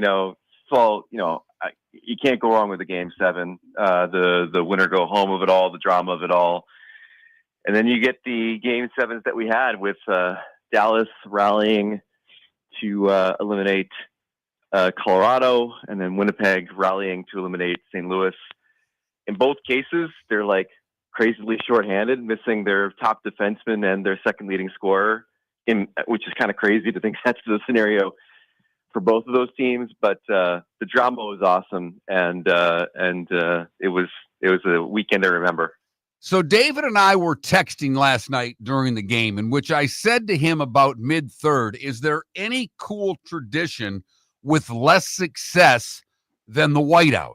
Because Winnipeg's been doing this forever, and they have zero playoff success. Did they save, and I'm not saying that Winnipeg was going to move if they lost, but how much did that save a franchise last night, Greg? Yes, they would have revoked their charter if they had lost in the first round for a third straight season. No, man, like, first of all, the whiteout's really kind of an interesting tradition in the sense that it began in the 1980s as a response to a more successful teams tradition. The Calgary Flames had the Sea of Red, where everybody showed up wearing red to the games. And then the Winnipeg Jets were like, and this was Winnipeg 1.0 before they moved to Arizona. They're like, what can we do in response? And they're like, well, we can all wear blue. And they're just like, well, that's dumb. It doesn't really, then it's just dark, and then there's like, well, what about white? And they're like, that's a great idea. So they they started handing out white T-shirts at games, and that's how we got the white out. But there was a certain number of people that really benefited from last night's double overtime win. And if you're talking about like legacies and stuff like that, the one that comes immediately to mind is Connor Hellebuck, their goalie, because that's the guy that I first thought about. He played really well in the third period and in the overtimes. He wasn't too busy, but he made the saves he needed to make. But I mean, he's the reason there's a game 7, and in the negative sense, because he got pulled 3 times in St. Louis and had a save percentage in the 700s. And he's supposed to be the best goalie in the world, and he looked like me out there. So it was kind of a problem, but he played well enough at home, a little shaky to begin with, to get them to the next round, and that's something he hadn't been able to do in 2 years running. So I think he's the guy I'm thinking about with regard to legacy last night. Is there any serious talk within the league, or is this just something that sports talk radio and hockey folks are talking about? Whereas Dallas, Colorado were the 3rd and 5th best teams in the regular season facing in the first round. And now Winnipeg, Dallas are 2 of the 3 best teams in the playoffs based on regular season standings. Is there any serious talk about somehow, some way making it a little more balanced, or is Gary Bettman as committed to these divisions as the league was committed to the divisions in the 80s? Well, there's talk. I mean, you even heard it after a couple of these games recently where players were kind of like, these might be the 2 best teams in the league, and they're meeting in the first round, and there's that brief moment of lament about it. But you mentioned Gary Bettman, the commissioner's name, and that's the real issue. Like any changes to the playoff format, whether it's expanding the playoff field beyond 16 teams, or changing the current playoff format with the wild cards back to a 1 through 8 or something different. That all depends on whether Gary Bettman wants to do it, and he's had no appetite to change the format at all. And so, like, when that's the case, the Board of Governors know not to ask. They don't bring it up. They don't force the issue. They know not to ask. I think the format's an interesting debate because it's kind of like junk food, right? It's hard to argue against junk food because it tastes really, really good when you get Dallas and Colorado playing the series that they played, and when you get a game 7, when you get, the drama of some of these rivalry matchups, the Battle of Ontario, the Battle of Florida. But ultimately, it's not good for you. It's not good for you to have your best teams playing together, each other in the first round. It's not the way. It devalues your regular season in many ways if it ends up being this case. And so it's a really interesting debate, but it's a hard one to win if you're someone who's more like, we should seed them properly when you get series like we've had in the first round this year. David and I were going a little nuts last night at the end of the Blues game because they seemingly just kept icing the puck. When did the philosophical change come late in the game to just ice it and take another faceoff as opposed to try to skate it out of the zone? I don't remember the game always being played this way. And now we pull the goaltender far earlier than we ever did before. And it seemingly means fire it at the open net and see if you can win that way. And I'll be damned if I'm going to try to skate the puck out of the zone. Well, they've always iced the puck. I mean, it's the desperation move that you have when you're trying to, withstand a team making a huge push to tie a game. It's not the smartest move sometimes, but sometimes it's the only move you can make. And then in the modern NHL, the change that they made is that if you ice the puck, the same players that are on the ice have to remain on the ice. And that's really the challenge now is, you could have guys that ice the puck 3-4 straight times and now they're on the ice for like 2 minutes, and that's not great. I think what you saw, and you're right about pulling the goalie, by the way, it definitely has happened earlier and earlier. And I think that it's teams smartening up to what the analytics tell you about pulling your goalie earlier means that you have a better chance of scoring. And we saw that in both games. But what you're also seeing, I think, in the case of St. Louis, I think Los Angeles was really guilty of this in their series against Edmonton. Teams just trying to sit on the lead. And I think in this league right now, where the offense is so good, I mean, from a goals per game perspective, we haven't had series like this since we haven't had scoring like this rather since like the early 1990s, and in some cases the mid 80s. You can't sit on a lead. I mean, Los Angeles tried to sit on a lead with Connor McDavid and Leon Draisaitl on the other side of the ice, the two best offensive players in the world. And so tactically, what St. Louis, I think, tried to do a little bit in the third period last night is the wrong way to approach things. And most often than not, you're going to get burned by it. Talking the NHL with Greg Wyshynski, ESPN, ESPN.com. Follow him on X at Wyshynski, WISHYNSKI.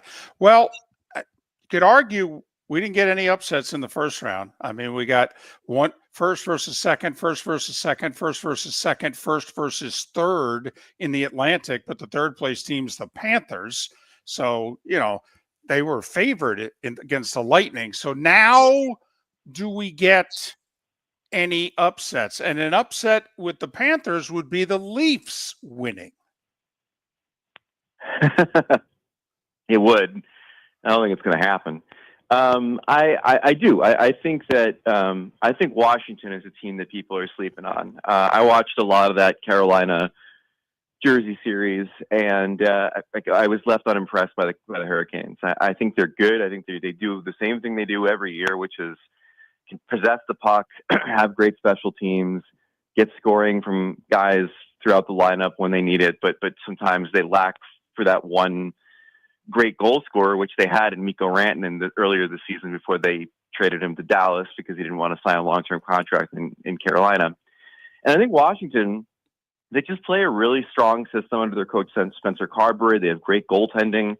Their depth, I think, is extremely underrated in the number of guys that they've had step up and make a difference in series. And they have Ovechkin. And the interesting thing about this series is that Carolina was perfect. I think a perfect either 12 for 12 or 13 for 13 against the Devils on the penalty kill. But and they had the best ranked penalty kill in the regular season. But the Capitals found a way to score 4 goals against them on the power play.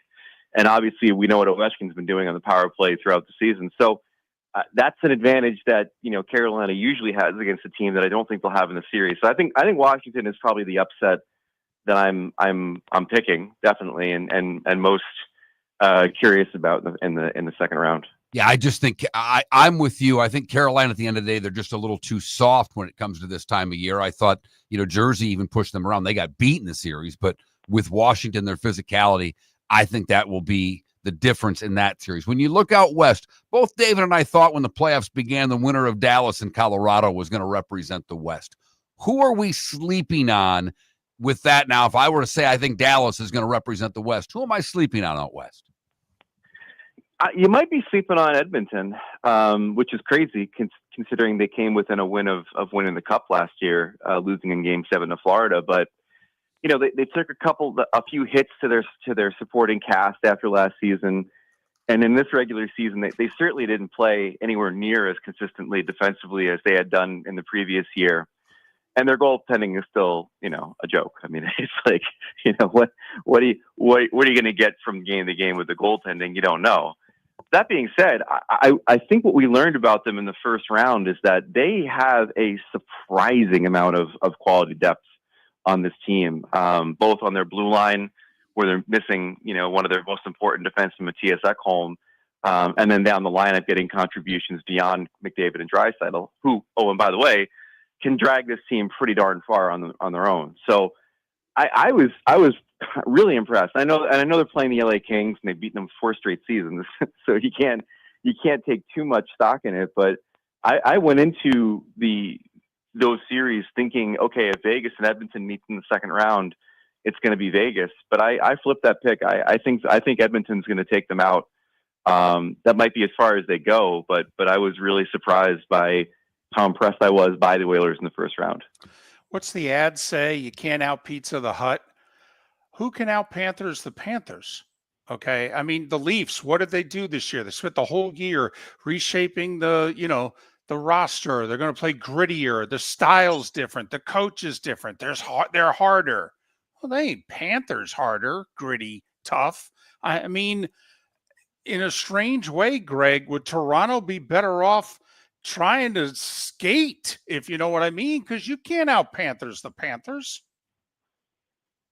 Well, first of all, now you have me thinking of Pizza the Hut, the pizza-covered Jabba the Hutt from the movie Spaceballs, classic Mel Brooks parody, which is a formative film for a young Greg Wyshynski.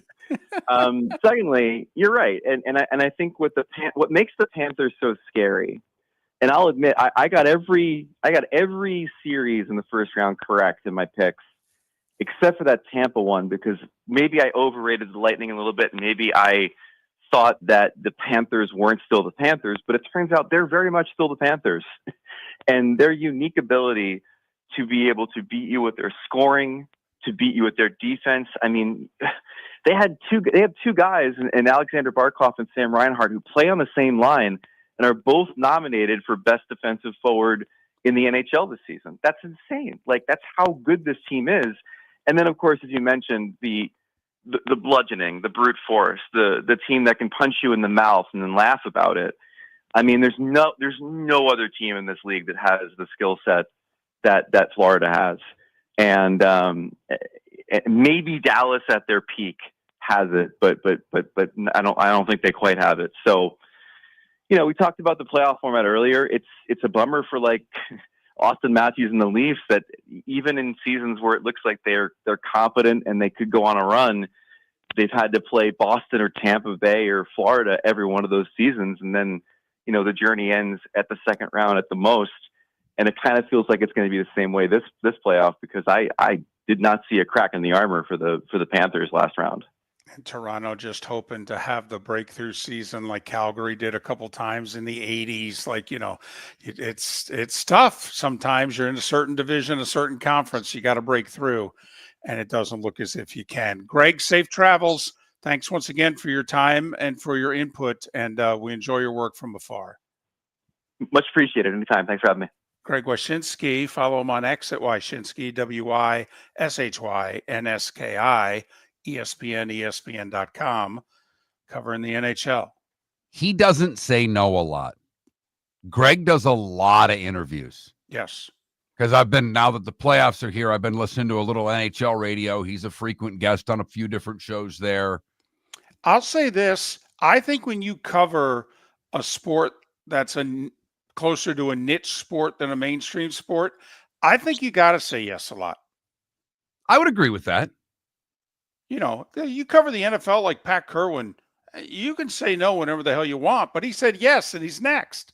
Basketball's heating up the hardwood. What a great time to stop in at the Floor Meisters and look at their hardwood. A large selection to choose from, including Mirage hardwood flooring. Floor Meisters has a look and style you want. Mirage wood is grown and made in Canada from the finest quality wood flooring you'll find. And while you're in, ask to see the Petite Enfant collection. 5 custom colors made only for the Floor Meisters. So good it has a 35-year warranty. Floor Meisters, 6281 Naples Boulevard, next to Costco, or floormeisters.com. American Paint Supplies, for nearly 30 years, is your one-stop shop for all your coating needs. If you are a designer, a contractor, a professional painter, or a weekend warrior, American Paint Supplies is the place where experts go to get expert solutions. At 6100 Shirley Street in Naples off of Pine Ridge, American Paint Supplies delivers the best solutions with the best products with the best support. Meet Gene and his team today at American Paint Supplies. Call 239-566-2700. That's 566-2700 or online at AmericanPaintSupplies.net.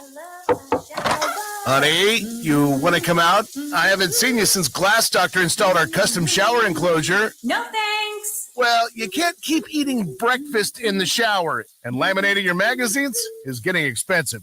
You remember we have guests coming over tonight, right? Oh, I'm sure they'd love to see the shower. It's our neighbors, and I highly doubt they want to be hanging out in our bathroom. The shower's so good, you'll never want to leave. Visit glassdoctor.com today and schedule an appointment online. Mark Miller for Molly Maid. Why Molly Maid, you ask? Trust. Moulton was a customer for 15 years. Affordability. Didn't I just say Moulton was a customer for 15 years? Worry-free services. Our professional house cleaners are fully insured and a 24-hour warranty. Call Molly Maids today at 239-774-5839. That's 239-774-5839 or online at mollymaid.com/FTMYERS. That's mollymaid.com/FTMYERS. We've got a text message for Dr. Dollar. A few of my friends are taking daily Cialis or Viagra. What are the benefits and how much does it cost? Great question. Cialis, tadalafil, and Viagra, sildenafil are game changer for men who want better performance, stamina, and confidence. They improve blood flow, support long-lasting performance, and help you feel like yourself again. And the best part, at Revitalize Clinic, we make it affordable. Less than $1 per pill. No overpriced prescription, no hassle, just real results, American-made, at the best prices in town. Plus, with early hours starting at 5:30 in the morning, we fit your schedule. Take control of your health today. Call Revitalize Clinic at 239-277-5770. Visit revitalizelounge.com or text Dr. Dollar directly at 239-980-2302. That's 239-980-2302. Get results. Get confidence. Revitalize Clinic, because every man deserves to perform at his best without breaking the bank. Text Dr. Dollar now at 239-980-2302. This is Miller and Moulton.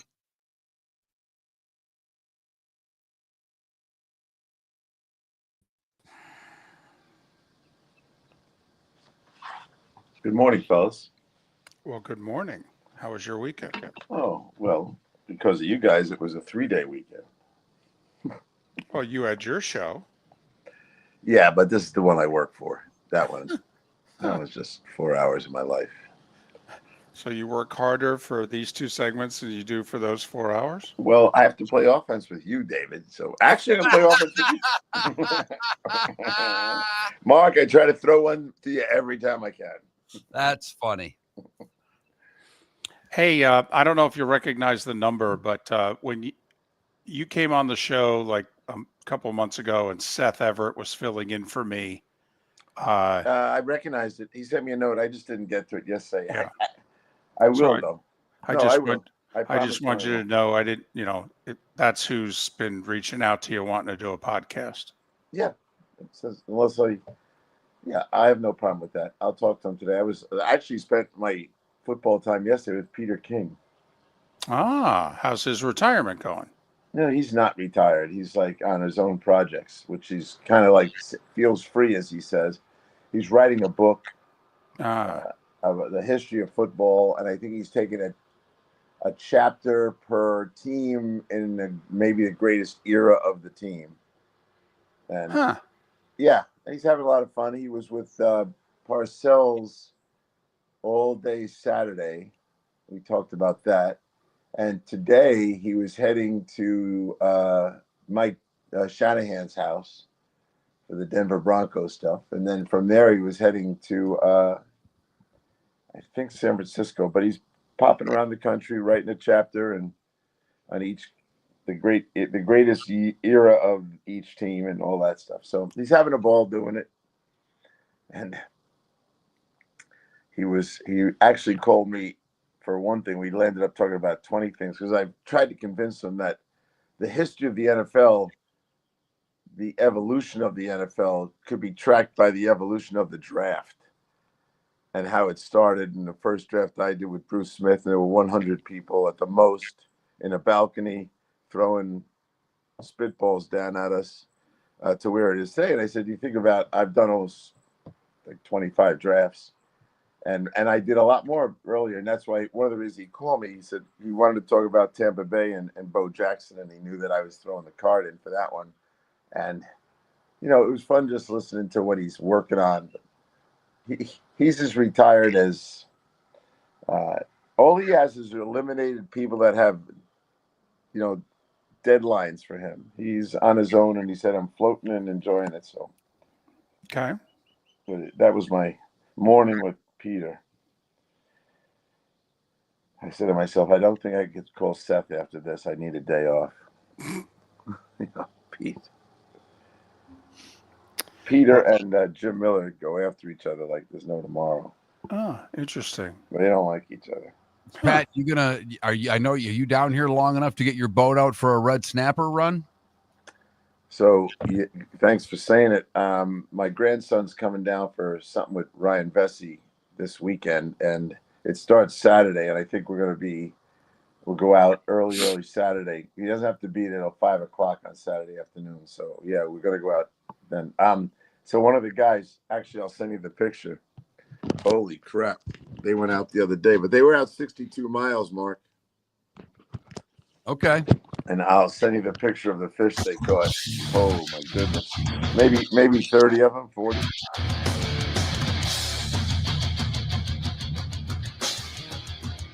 You're listening to Miller and Moulton, coming at you from the Floor Meister Studios. Floor Meisters, keeping it real. And now, here's Mark Miller and David Moulton. And we are halfway home, at least in the 239 and the 904 on this first Monday of May, Cinco de Mayo. Hope you had a great weekend, and thanks for starting your week off with us. Miller and Moulton, millerandmoulton.com, Miller_Moulton on X. Our poll question today. So who's got the best playoffs? Hockey, NFL, college hoop?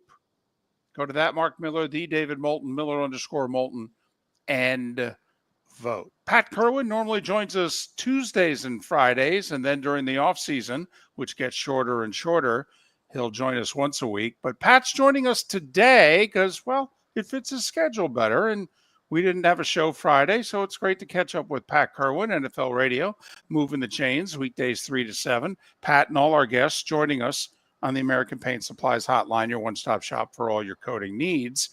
Pat, how are you? I'm doing great. It's a little bit of a breather, I would say. The post-draft kind of lull, but there's plenty of business. I mean, I wrote down topics that we're going to cover at some point today and maybe recover. The Belichick thing goes on. Shador goes on. Hopefully not much of that. I've been laughing at Ewer's agent. Hey, dude, you're crying about what you think happened in the draft and your guy went in the 7th round. You were offered a lot of money to stay in college. Now you're upset that you didn't get that kind of money from the NFL. I could have told you weren't getting that kind of money. But so those kind of things. Nick Saban and Trump trying to figure out how to control NIL. Good luck with that one. And then, of course, the trades, I guess, are coming, or the releases are coming at some point for Ramsey and Alexander. And the option year stuff is just about as predictable as always. About 40%, 40% of the guys are not going to get the 5th-year option, which really warns you about the first round. So anyway. And David broke that down really well last week. We got into the 5th-year options, and David did it by position. The one, and not argument, the one thing I didn't really think of at the time is that, is the 5th-year option really a position-driven thing, or is it where they're drafted? Is it more likely that if you're drafted in the first 16 picks, you get a 5th-year option? And if you're in the back half of the first round, you don't get a 5th-year option? Is there anything to that at all, Pat? Yeah, I do think the bottom half is always vulnerable to not getting it. I think the other thing, I'm sure David looked at this, is the teams with multiple players didn't really pick up everyone's option. When you see Linderbaum not get picked up, and you see Quay Walker not get picked up. So anyone that had more than one first-round pick that they had to consider the option or not, you didn't see a lot of them hitting or picking up all of them. I think Philadelphia rejected 2 of them. So that's always part of it.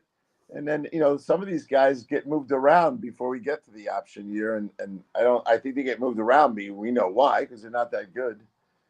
So, yeah, I think the top 15 or so are relatively safe. We can go all the way back to Chase over there in Washington. Wasn't he the highest one, David, ever not given an option?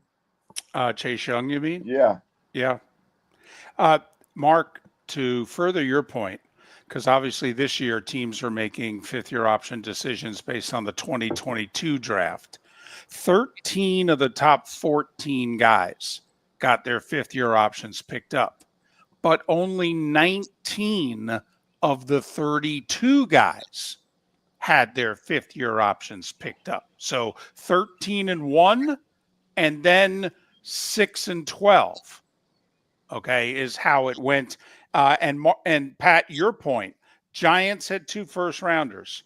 They picked up one, didn't pick up the other. Jacksonville had 2 first-rounders, picked up one, didn't pick up the other. Green Bay, 2 first-rounders, picked up one, didn't pick up the other.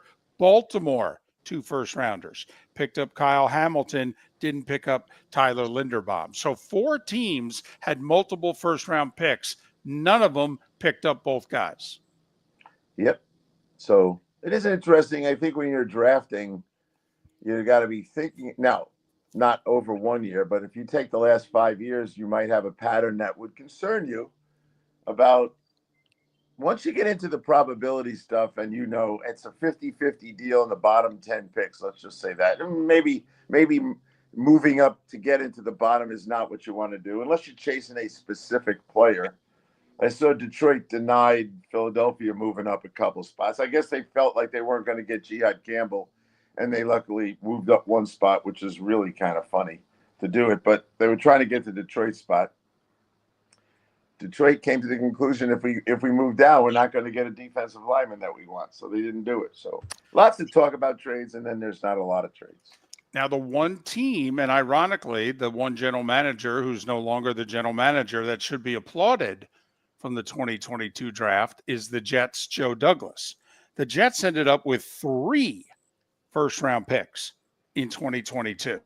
Sauce Gardner, Garrett Wilson, and then late in the first round, they took defensive end Jermaine Johnson. All 3 fifth-year options picked up, and yet Joe got fired. Yeah, I mean, those are the kind of stories that don't get written about Joe. Joe gets on that list of everyone thinks he's not very bright and they didn't do a very good job. And so, crucify Joe. But that's classic Jet time.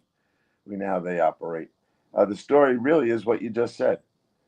They were picking good players. Now, I will say when you have a bad team, those young guys should be your core players. And in the case of the Jets, they were, and they were very good picks. If someone's really smart, they're thinking about Joe. Now, the problem with Joe will be sellability for the next 2 years or so.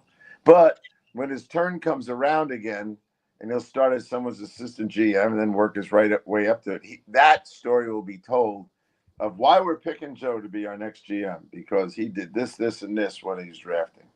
So I hope he gets something. Good guy. Pat, you mentioned the Jets and the same old thing. When they get into, and we got the off-season workouts and the mandatory mini camps and the rookie mini camps and all that, what does Glenn do to change the philosophy of the veterans? Because it's easy when the rookies come in to establish what you want with them. But how does a team change their off-season program to get the buy-in factor?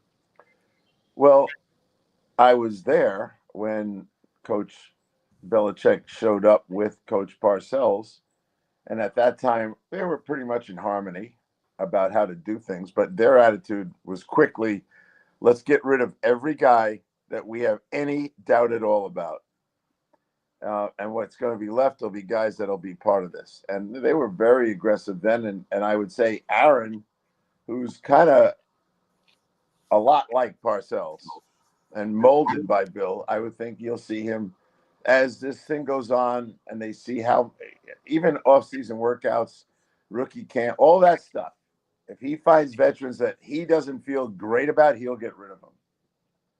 And that's how they'll do it. It'll be, hey, there's a new sheriff in town, and if you don't want to do it his way, you'll be out of here. And I think that'll be the feat. Now, they'll do some other things, but mostly they're going to do that. They're not going to try to talk guys into, hey, be a better pro. Hey, enhance your workout ethic. They'll just cut guys.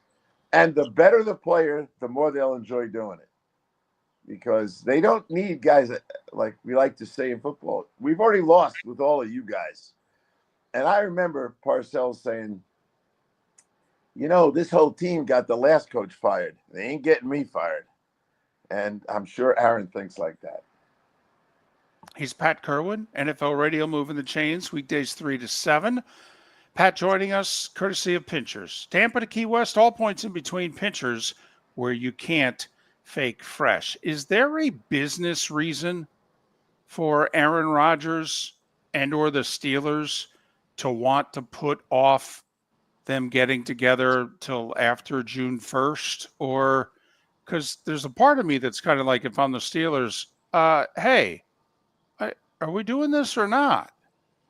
Yeah, I would think, knowing how they think and the value of building a team, they're real big team builders. They don't feel like you rent players and all of a sudden hand them a uniform and you're a Steeler. Yeah, they surely want him there, and they should want him there. Just remember, Aaron went to Egypt last year when he was the linchpin of potential success for the Jets. And I thought I told you guys I was going. So he's a different bird. There's plenty of guys that do not want him there, and they don't think he'll ever fit the Steeler way. And their fan base, not that they count, they don't count, but those guys are prepared to go on with Mason Rudolph. And I challenge them every day with, are you just being stubborn here? And they do not like the way this guy's operating. And they are guys and fan base and team that believes in practice. But this one's challenging them. And is a question, is that guy, one guy, going to uproot the history of the Steelers' way of doing business? No. Well, I mean, maybe, Pat, because I think and you're right about the fan base and you're right about the organization, but it certainly seems that ownership wants Aaron Rodgers. The way that they've spoke the last few weeks is that they're already catering to him in ways that they seemingly don't cater to other players. There's no doubt about that, Mark. And those guys, let's just look at Mason Rudolph to find out why they're motivated. Mason Rudolph was, I wouldn't call him the heir apparent to Big Ben, but he was next in line, and it didn't go well enough for them to keep him. They walked him right out the door. He went to Tennessee and failed. He got benched for the young quarterback there, and so he's back in town. Is he the people's choice because they think he's good? They did not. Nobody called our show saying we're very upset that Mason's gone. Now all of a sudden the same people are telling us how great Mason is, but it's a negative reaction to Rodgers that's causing them to like this guy. And it's not going to go well. Right now, this is scary. Skylar Thompson is 2, and Howard is 3, or vice versa. But I would say Howard, be careful if you think he can go on the field right away. I just got done grading the quarterback rooms. We're going to start doing our by-position grades. And, the Steelers they're tied for the lowest grade of all the groups. What's their grade going to be if they get Aaron Rodgers? How much is it actually going to go up, Pat? Well, that's a good point. Look, to get to the top 5, not that you care about our system, but you need to get a 17. They have a 9. If they get Rodgers in there, they'll get to like a 12 because that'll put Rudolph as the backup, which he's fairly good to be graded there. It'll put Howard as the 3, and they'll cut Skylar Thompson. Yeah, it'll get to a 12, but they're going to be right in the middle of the pack. That is not going to move the needle to the point of high end. They're not going to be in the top 8 or 10 teams because they got Aaron Rodgers.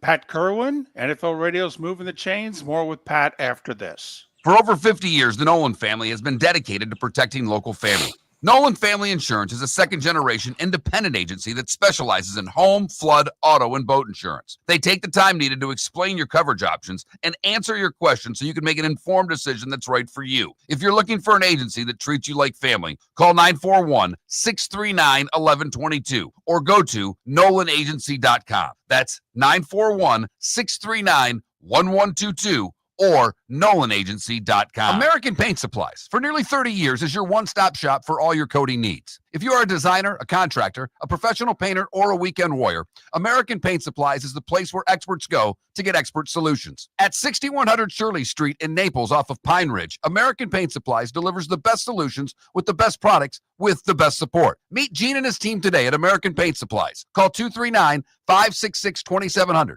That's 566-2700 or online at AmericanPaintSupplies.net. Mark Miller for Molly Maid. Why Molly Maid, you ask? Trust. Moulton was a customer for 15 years. Affordability.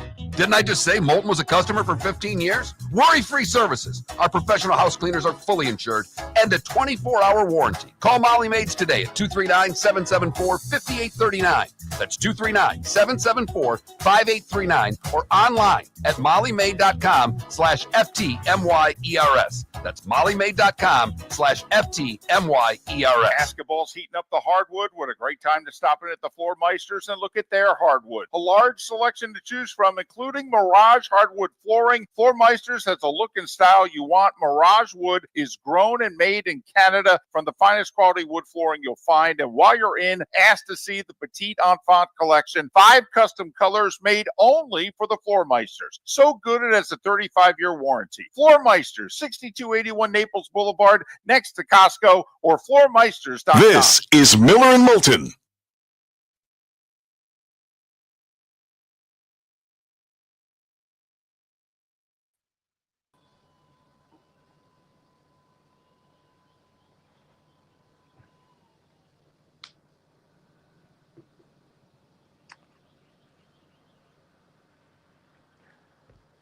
Boy, Mark, those Blades put the wood to Orlando. Yeah, what'd they get him, 6-2 on Saturday? Yep. And the night before, they were up 5-0 before the thing ended it. Well, it certainly seems like if they get through Jacksonville, they kind of coast. I saw Orlando during the regular season. The team went 500 against Orlando. And Orlando, I watched the game 7 against South Carolina, and the Orlando goalie was playing great. And he looked like he was totally shell-shocked. I could not believe how many shots on goal the Everblades were taking. They just kept bombing the guy. So 3-4 on the road. Are they back home for the weekend? No, it's so there's 3 games in Orlando now. Okay. We had 2, and now 3 there, and then if I don't know, we're up 2-0. It probably won't come back. You may be right. But well, you know more. I don't know a lot about hockey. I like watching hockey though, but I would say of the 6 goals, is the mic on? Yeah, it was. We're fixed. Okay. I would say of the 6 goals that they shot the other night and the 5 they made the night before, 11 goals, I would say 8 of them, at least 8 of them went over the shoulder up high in the corner. Once they had that idea that that's where the money was, they just kept bombing them up. The guy couldn't handle it. So are you going to be able to go back and sit down with Megan and when they get past this round and work out your tickets? Oh yeah, she's showing me how. I got them all. I can figure out. I'm going to print most of them today. Okay. And we'll see what happens this week. They might win out in Orlando. If they go 2-1, it's over. You can score 11 goals. I don't know. You might lose a game, but you're gonna. They got figured out how to bomb these guys with shots.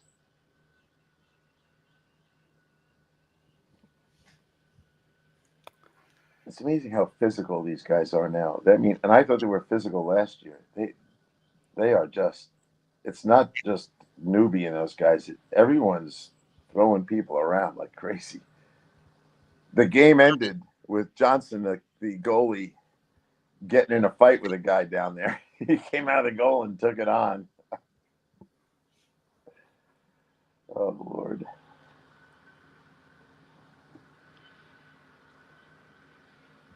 But Coach Childress is like me. He's like fascinated by how hard they play for what they make. It's the mentality of the sport. Yep. It just is. It is the mentality of that. So my guy, Brady, was in Green Bay. I don't know anything about this stuff, but he got invited to some, I guess there's a draft in the USHL today. Yep. So he had to be there all weekend. They played 5 games while he was auditioning for that thing. I don't know. And I found out when they draft you, they own your rights till you're 20. Yeah, that makes sense. It's a good league, really good league. Yeah. Hey, Pat, We have a couple Broncos fans in the Twitch chat room. They're curious your thoughts on that wide receiver, Pat Bryant, they took from Illinois in the third round. I have plenty of thoughts about him. I had him at the Senior Bowl, and I really like the guy a lot. I think that he's one of those clutch guys. I don't think he's ever going to be the one. I don't think he's really a two. He's that guy that is so steady, like maybe Ed McCaffrey was. Okay. And he's made a lot of clutch plays at Illinois, and he was really, really steady down in Mobile, and you could just feel like the guy's pretty big, runs good routes, rarely drops the ball, and he's a pretty feisty blocker. Okay. Thank you for the scouting report. Hope that was sufficient for the Broncos fans in our chat room. Well, I think he might have been the only Illinois guy drafted. You're listening to Miller and Moulton. And now, here's Mark Miller and David Moulton. Our remaining moments with Pat Kirwan, NFL Radio's Moving the Chains, weekdays 3 to 7. Pat joins us, although he's going to start joining us weekly. Give him a break during the summer when there's less to talk about. Pat joins us on Miller and Moulton, courtesy of Pinchers, Tampa to Key West, all points in between Pinchers, where you can't fake fresh. So there's going to be a big announcement today. All right. Boy, what a difference 7, 8, 9 years make. All right. Between President Trump and the NFL. He, the commissioner, and the owner of the Commanders, early this afternoon are going to announce that Washington, D.C. is where the 2027 draft is going to take place, okay, in the mall area with all those historic buildings that are right there in view. You've done the draft, obviously. You've done it now recently when they've gone from city to city.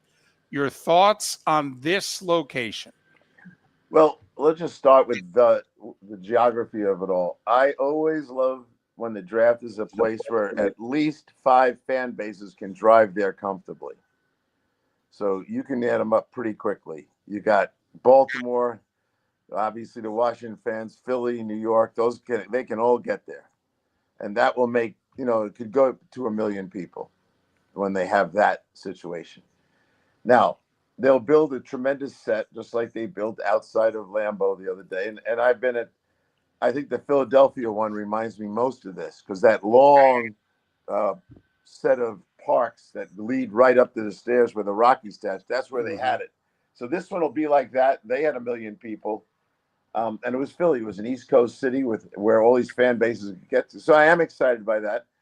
Now, the way they've done it the last 10 years is they need an indoor facility next to it for all the media. We no longer fit on the stage with everybody. Back in the early days, I was right on the stage. There's not enough room for everyone. So I'm not so sure how that'll work. We'll figure it out when they do. But my first enjoyment is going to be Pittsburgh. And that's going to be something else, having it in Pittsburgh. But, yeah, I think it'll be great in Washington. And but, I mean, and not to go political, but what a turn from the NFL, from Trump taking on the NFL in his first term to going to the Super Bowl, to having the Eagles at the Super Bowl, and that all went really well, now to helping announce the draft. I mean, this is a pretty big 180. Well, you got to love Donald. He likes controversy so he can put out the fire. So that's it. He's always interesting to me, the way he thinks, and he loves sports. I know that. We all know that part. So, yeah, he'll welcome everyone to his city, and he's still going to be in charge then, and it'll be fun to see how it goes. But nothing surprises me about the NFL. Look, they like big events. They like as much notoriety as they can. So now you've got that president announcing it. But I also think this has a lot to do with the new owner in Washington and trying to get that stadium deal passed, if they got to vote on it now and all that stuff. So, and I think it'll get through. But I like that the NFL and some level of getting along is happening between Roger and Donald Trump. So good. I'll make a prediction. the president calls for the team to call themselves the Redskins today. Okay, and I'm wondering, a lot has changed. I'm wondering, okay, I know the Commanders last year said we're not going to go there. But I believe they said they're not going to go there because they don't think they can. Okay. What if they come to the conclusion that they can? Well, to your point, over the last few months, there have been some Indian groups that have gone public with wanting that name back. And so you hear there's been some subtle messages about the Indian nation would love to have the name back. Now, that's not all of them. I don't stay on top of that subject, but I did notice.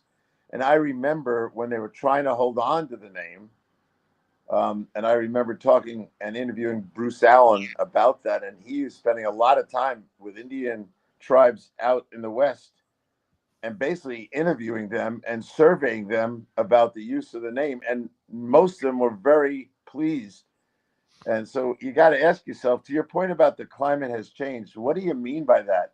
The protesting types aren't protesting anymore. I don't know what it means, but I find your prediction really interesting. And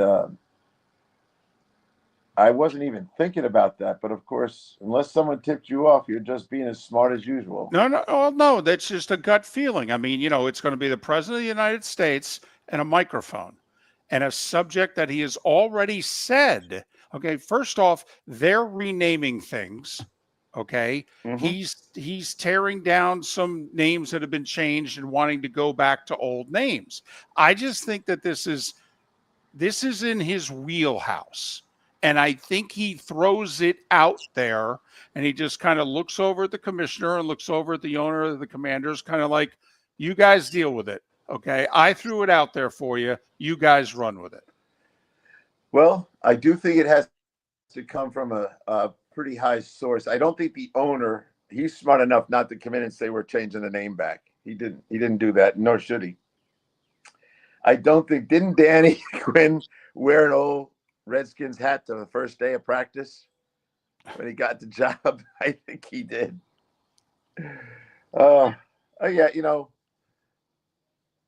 Yeah, I don't mind if they do it. It'll be great. Half of the people that call me from the Washington fan base still call them the Redskins. Yes, they do. There is no doubt about that.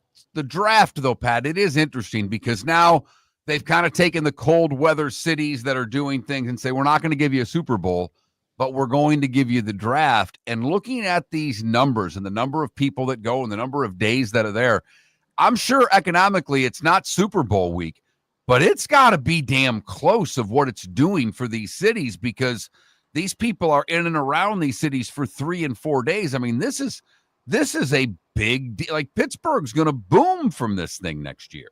Yeah, and if you think about the Super Bowl, which I've been to many of them, you're talking about 75,000 people have a ticket.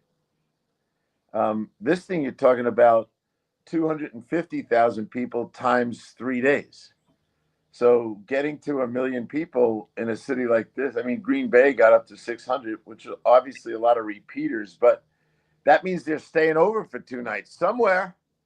And I saw people in jerseys from everywhere when I was there, but a lot of Detroit, a lot of Minnesota, of course.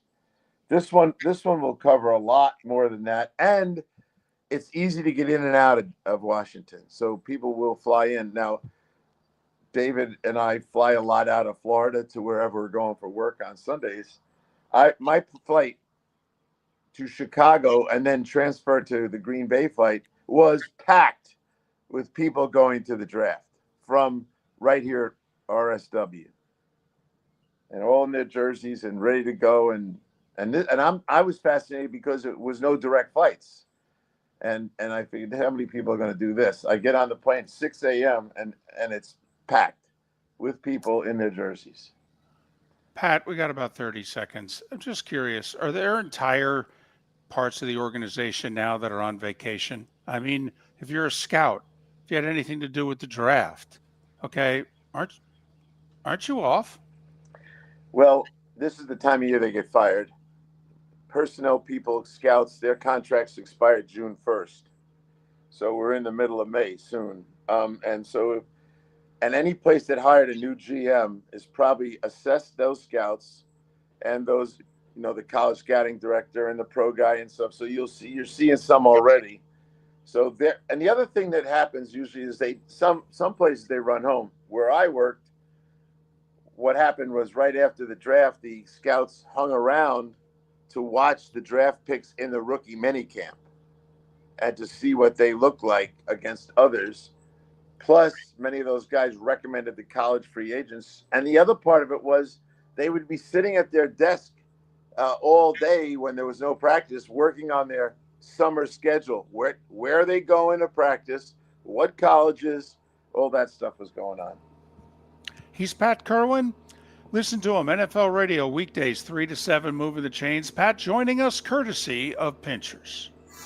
Whether you're chasing peak performance, reigniting intimacy, or simply want to feel your best, Game Day Men's Health creates customized game plans to optimize your health. Call 239-427-3441 for our Bonita Springs and Naples location to set up your free testosterone test and consultation. Mention Miller Moulton Radio Show for 10% off your service. Find your maximum self with Game Day Men's Health, Bonita Springs and Naples, Florida. Call 239-427-3441 today. Basketball's heating up the hardwood. What a great time to stop in at the Floor Meisters and look at their hardwood. A large selection to choose from, including Mirage hardwood flooring. Floor Meisters has the look and style you want. Mirage wood is grown and made in Canada from the finest quality wood flooring you'll find. And while you're in, ask to see the Petite Enfant collection. 5 custom colors made only for the Floor Meisters. So good it has a 35-year warranty. Floor Meisters, 6281 Naples Boulevard, next to Costco, or floormeisters.com. American Paint Supplies, for nearly 30 years, is your one-stop shop for all your coating needs. If you are a designer, a contractor, a professional painter, or a weekend warrior, American Paint Supplies is the place where experts go to get expert solutions. At 6100 Shirley Street in Naples off of Pine Ridge, American Paint Supplies delivers the best solutions with the best products with the best support. Meet Gene and his team today at American Paint Supplies. Call 239-566-2700. That's 566-2700 or online at AmericanPaintSupplies.net. Mark Miller for Sleep Treatment Direct. They are helping me with sleep apnea. And by helping me, I mean curing me. No more CPAP machine. No more snoring. No more tossing. No more waking up exhausted. Their expert team got me the right treatment, fast and hassle-free. If you want to feel energized and get rid of your snoring, call Sleep Treatment Direct today. 444-1741. That's 239-444-1741. Sleep Treatment Direct. Sleep safe. And this is Miller and Moulton.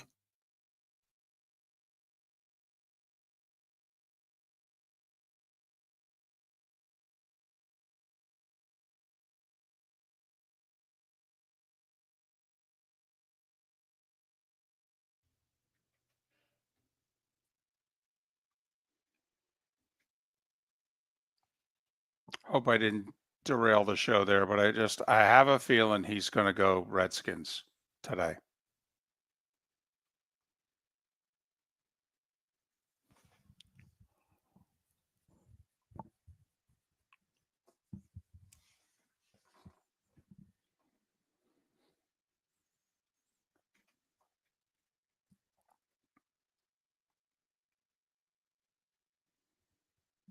Pius, I don't know if you pay attention to college baseball, but the college, especially in the SEC, that the home plate umpiring is horrendous.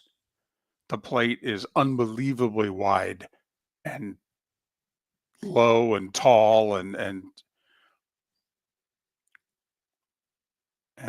people are freaking out in the SEC over the strike zone.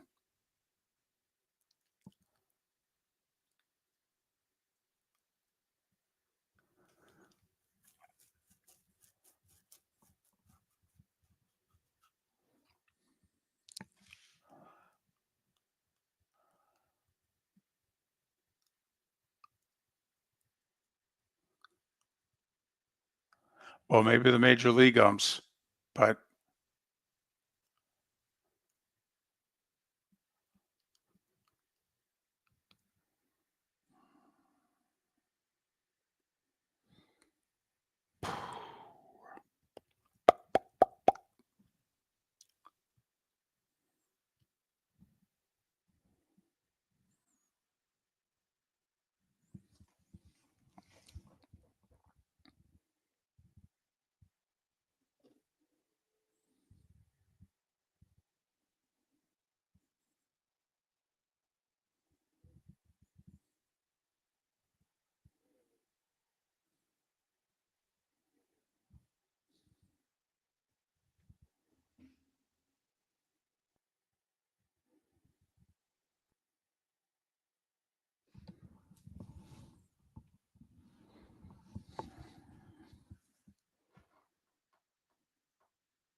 into ambient and Irish football. I hope you heard the scouting report on your third round pick, the wide receiver there.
Well played, Despicable D. Take it easy, Adam. Take it easy. Just got a bunch of injuries. Just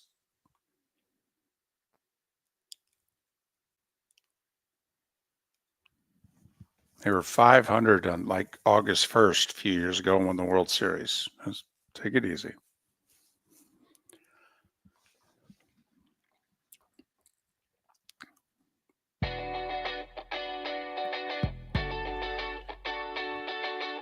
You're listening to Miller and Moulton. And now, here's Mark Miller and David Moulton. 22 minutes until the top of the hour. Whether it was Greg Wyshynski last hour, Pat Kirwan, our last two segments, or Keith Smith now, all the guests on Miller and Moulton brought to you by American Paint Supplies Hotline, your one-stop shop for all your coating needs. And if you miss them, well, go to millerandmoulton.com and download what you missed. Keith Smith, who contributes to Spot Rack and also the NBA Front Office YouTube show. You can follow Keith on X at Keith Smith NBA. Keith Smith NBA. Keith, it's David and Mark. Good morning. How are you? I'm doing well. Thank you for having me. Okay, before we get to the second round, can we just go back? Are there two teams? You're based out of Orlando. Are there two teams in more need of a major offseason offensive acquisition than Orlando and Houston? Yeah, you hit the nail on the head there. Those are two teams that are outstanding defensive teams. They're young teams. They're primarily built through the draft with a couple of veterans that they added otherwise, and it screams out every time you watch them. You just need somebody who can put the ball in the hoop. It makes the game a little bit easier for some of the other guys. In some ways, I think Orlando's a little bit ahead of Houston because Paulo Banchero and Franz Wagner are really good on the offensive end. Houston just has more better players in a deeper rotation. But, yeah, both of those teams, I think, are going to be circling a lot of the same options this offseason when it comes down to it. What the hell happened to the Clippers in Game 7? It's one thing to get beaten in Game 7. Hey, we all get that. Someone's got to lose. But to get blown out and look as disinterested as they did so early on, what the hell happened?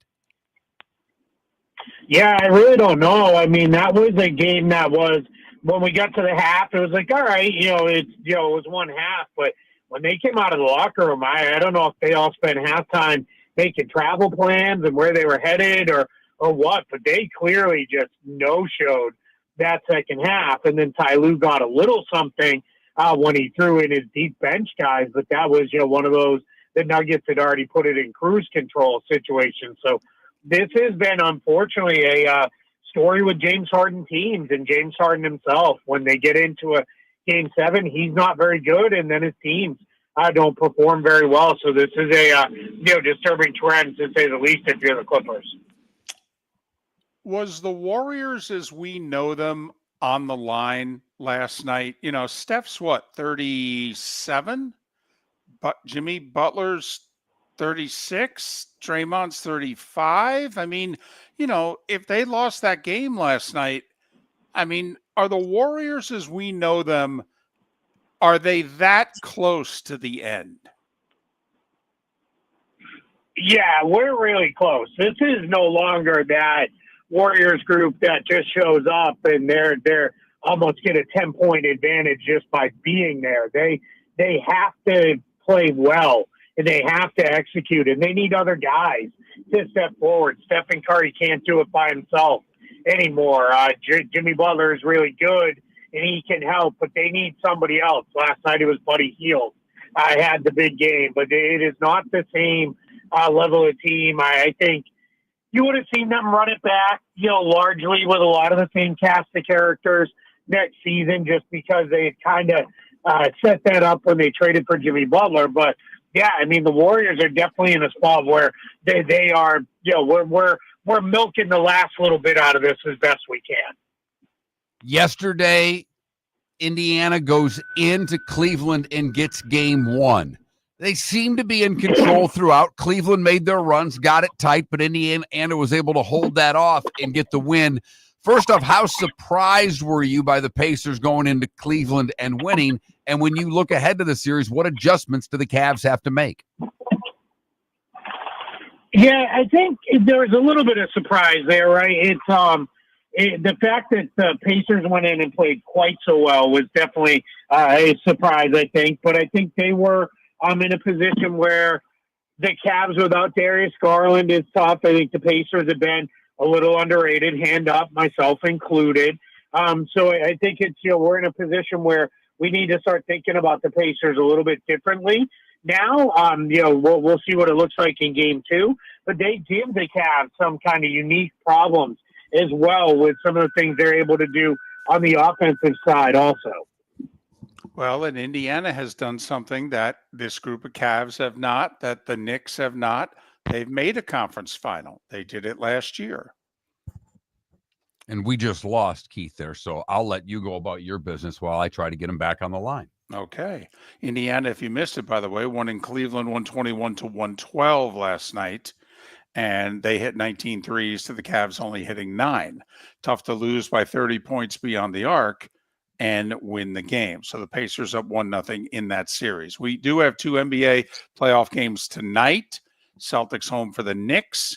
Oklahoma City Thunder home for Denver. Both are robust 9.5-point favorites.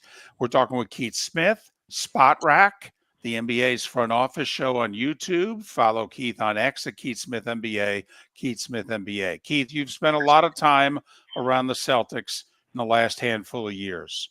I am a Knicks fan. I would love to think that they could give the Celtics a really good series. But Keith, this seems to be a really bad matchup for the Knicks. Yeah, it really is. This is the team I think they match up with worst of all the teams in the playoffs because of the way Boston plays offense and the way they are a very team that attacks switches and goes at opponents. It makes it really hard on a team like the Knicks. When you have Karl-Anthony Towns and Jalen Brunson, as wonderful as they are on offense, they can be attacked on the defensive end, and that's what the Celtics did throughout the course of the regular season, almost no matter who is available for them. They basically said, all right, we're going to put Towns and Brunson in a whole bunch of pick and rolls. And if the Knicks make any kind of slight adjustment to cover for one of them, we'll start attacking the other one. And that's what Boston's whole offense is based around. Joe Mazzulla calls it the killer whale offense, where they hunt as a unit and they hunt the seals. And that's how they go after them. So it's going to be tough for the Knicks. That said, the Knicks can score a lot of points. So as weird as it may sound between, Boston and New York and a Tom Thibodeau coach team and a good defensive team in Boston, this one's probably going to be decided on, let's get up and down a little bit and try to outscore each other. Best player in the league right now plays for the Nuggets. What do they have to do to take down OKC? And is this essentially the Western Conference Final, in your opinion? I don't want to go as far as saying it's the Western Conference Final because I do think Minnesota is really good. I think they're going to be able to give a challenge to whoever gets out of the Thunder and Nuggets matchup. But I think, it's it's a tall ask for Denver. They need Jokic to be great. They need Jamal Murray to be great, and they're going to need another guy or two every game to step up. That Thunder team is just so deep. They have a lot of different ways they can play too. So if it is, all right, we need to kind of grind this out and play slower and make it a defensive game, they can do that. If it is, we need to, really push pace and play up tempo, they can go to lineups where they can do that as well. And that's what makes them so tough. And then I think Jokic will do what he does. And I think he's going to have a little bit of an easier time with Isaiah Hartenstein than he was with Ivica Zubac. But I think Jamal Murray, the Thunder just have so many different guys they can throw at him, and that's going to make it really tough on him. Greg Popovich stepped away, leading into and over the weekend. Now, he didn't coach much this year because he suffered the stroke and he needed to take a medical leave, but he's turning it over to a longtime assistant. The Greg Popovich impact. There were quite a few, not just coaches. I mean, Draymond Green seemed to be holding back tears talking about Greg Popovich, the person, and the impact even as a coach in a few instances when he played for him.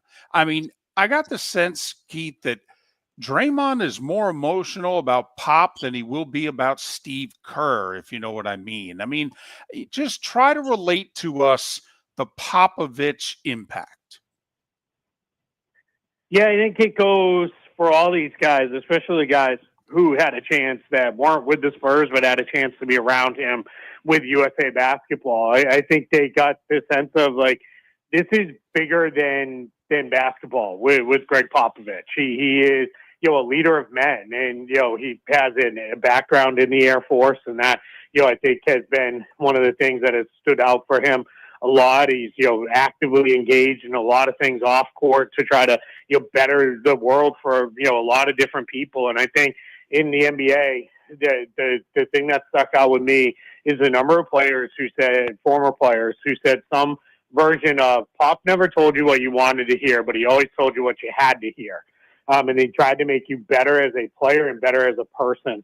And then the guys who were telling me stories about, I went, 5 for 20 shooting, and I was in a horrible slump. And he would say, all right, we're going out to dinner tonight. And we didn't talk anything about basketball. It was all about life and giving me the chance to reset and kind of get my head right. I think that's, too uncommon in this day and age in sports. And I think Pop, brought that. And then the fact that he did it for so long, is so, huge that, the number of players he got the impact over 2+ decades as a coach and in those things, that also can't be understated as well.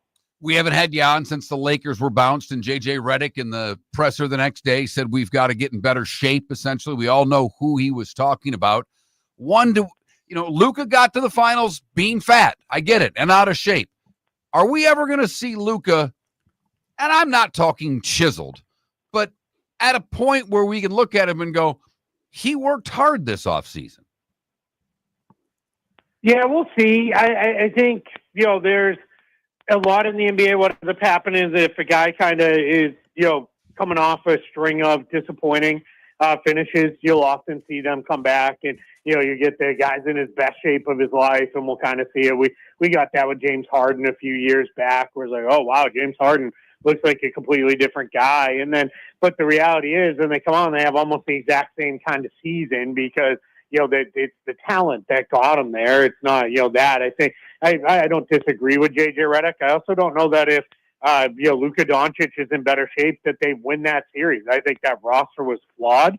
Before they made the trade, it was certainly flawed after they made the trade. And they've got a lot of things that they need to figure out and sort through. So you can put it a little bit on that, and we'll see, what Luka does and where he goes. But I think for now, it's, I think he's probably going to continue to kind of be the guy he is. So are you thinking Cleveland, Boston, OKC, Minnesota? Yeah, that's what I'm picking right now. It's, in a spot where I think, these teams they've set themselves apart. The first three, obviously, Cleveland, Boston, and OKC throughout the course of the regular season. And then you get to, that Minnesota Warriors game. I just don't know how much the Warriors are going to have left in the tank. I think they had to spend a lot of energy to win in that first round. and that's going to be really tough on them to kind of keep things going. Funny thing is, if they can get into the T-Wolves series, they get more days off the longer the series goes. The scheduling is interesting. Keith, as always, appreciate your time and your insight. Safe travels. I appreciate it. Thank you so much for having me. Keith Smith, you can follow him on X, Keith Smith NBA, Keith Smith NBA, Spot Rack, which is very analytical, and then NBA's Front Office Show, which is very popular on YouTube. And Keith is a contributor to both. Like that he says the T-Wolves, have a shot at OKC, because I was kind of starting to wonder the way the West broke down. Is the West essentially, it's still OKC's to lose, but I wonder if anybody's going to give them much competition going forward. I'll tell you what, I could really love this Anthony Edwards guy. He can walk it. He can talk it. All right. He's already helped take the T-Wolves to the conference finals. I think he's going to do it again. Okay. The T-Wolves, Mark, in 2 weeks could look across at Oklahoma City and go, hey, we've done more than you guys have done. I don't know why you think you're special. Okay. We got our big guy to match up against your big guy. Anthony Edwards is like, I'll take on SGA. Doing a lap around the Clippers arena. Yep. Talking smack. Totally. Talking smack. Yep. Right. The Lakers, right. When they beat the Lakers. Right? Yeah. I'm sorry. When he walked around the crypto.com arena there. Just throwing the gauntlet down. Totally. He is the modern, he's 23 years old. And on the court, he's older than that. Off the court, in terms of talking the smack and what have you, he's very 23. Oh, yeah. Yeah, I could be a big fan. I could become a really big fan. This is my diva wide receiver, Mark. Come on now. This is the closest thing I got to a diva wide receiver. Well, and if they get OKC with the way SGA plays, couldn't you see Anthony Edwards talking even more in that series, particularly if they make it a series? Totally. So, Knicks Celtics tonight, Nuggets OKC tonight. The home teams are both 9.5-point favorites. Celtics averaged 125 points a game in the 4 meetings against the Knicks this year. I don't know how that changes. Miller and Moulton. For over 50 years, the Nolan family has been dedicated to protecting local families. Nolan Family Insurance is a second-generation independent agency that specializes in home, flood, auto, and boat insurance. They take the time needed to explain your coverage options and answer your questions so you can make an informed decision that's right for you. If you're looking for an agency that treats you like family, call 941-639-1122 or go to nolanagency.com. That's 941-639-1122. or nolanagency.com. American Paint Supplies, for nearly 30 years, is your one-stop shop for all your coating needs. If you are a designer, a contractor, a professional painter, or a weekend warrior, American Paint Supplies is the place where experts go to get expert solutions. At 6100 Shirley Street in Naples off of Pine Ridge, American Paint Supplies delivers the best solutions with the best products with the best support. Meet Gene and his team today at American Paint Supplies. Call 239-566-2700. That's 566-2700 or online at AmericanPaintSupplies.net. Wine glasses never fall over until you get a brand new rug. Oh, no! Ketchup bottles act normal till you're wearing a new shirt. Oh, you kidding me? And rocks lie peacefully on the road till the day you get a brand new windshield. Then they fly up off the road and attack without mercy. That's why new windshields from Glass Doctor come with our windshield protection plan. Unlimited repairs and one replacement for 12 months. Don't just fix it, protect it. Glass Doctor. A neighborly company. Basketball's heating up the hardwood. What a great time to stop in at the Floor Meisters and look at their hardwood. A large selection to choose from, including Mirage hardwood flooring. Floor Meisters has a look and style you want. Mirage wood is grown and made in Canada from the finest quality wood flooring you'll find. And while you're in, ask to see the Petite Enfant collection. 5 custom colors made only for the Floor Meisters. So good it has a 35-year warranty. Floor Meisters, 6281 Naples Boulevard, next to Costco, or floormeisters.com. We've got a text message for Dr. Dollar. I feel tired, sluggish, and just not myself. I'm gaining weight, my energy is low, and I've lost my drive. Could it be low testosterone? Absolutely. Testosterone naturally declines over time, but you don't have to accept it. Low T can affect your energy, strength, mood, and focus. But here's the good news. Testosterone replacement therapy, TRT, can help restore your vitality and get you back to feeling your best. Imagine waking up strong, sharp, and energized, ready to take on the day like you used to. At Revitalize Clinic, we specialize in physician-guided, American-made TRT designed just for you. Take control of your health today. Call Revitalize Clinic at 239-277-5770. Visit revitalizelounge.com or text Dr. Dollar directly at 239-980-2302. Feel like yourself again. Testosterone replacement therapy, because your best years aren't behind you, they're just getting started. Text Dr. Dollar now at 239-980-2302. This is Miller and Moulton.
I don't know, Canada relief. Hellebuck was in net the whole game last night, but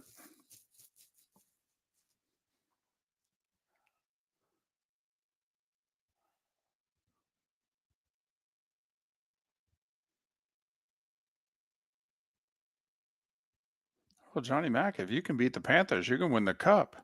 And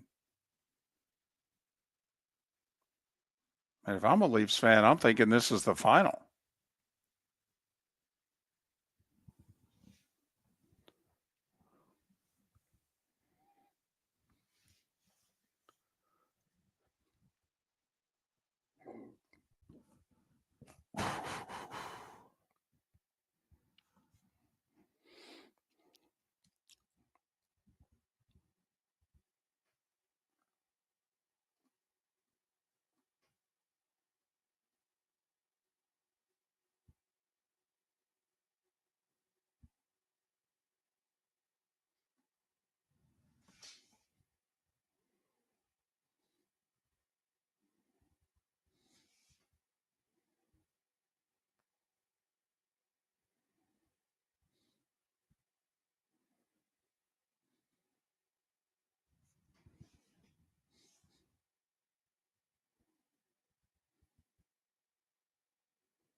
You're listening to Miller and Moulton, coming at you from the Floor Meister Studios. Floor Meisters, keeping it real. And now, here's Mark Miller and David Moulton. It is the bonus hour, Miller and Moulton, on this Monday, the first such Monday of May. It's Cinco de Mayo. Thanks so much for being with us. Our poll question today so far, bit of a surprise. Whenever you put the NFL in a poll question, it usually always finishes first. Right now, we're asking you best playoffs, NHL, NFL, college basketball. You know, that whole March Madness thing. And at last look, Mark, I think the Stanley Cup playoffs are winning. Yes, they are. And to be honest with you, it's not that close. They're 10 percentage points ahead of the NFL. They're getting 42% of the vote, the NFL 32% of the vote, and the rest is going to March Madness. So that Mark Miller, the David Moulton, Miller_Moulton on X, vote accordingly.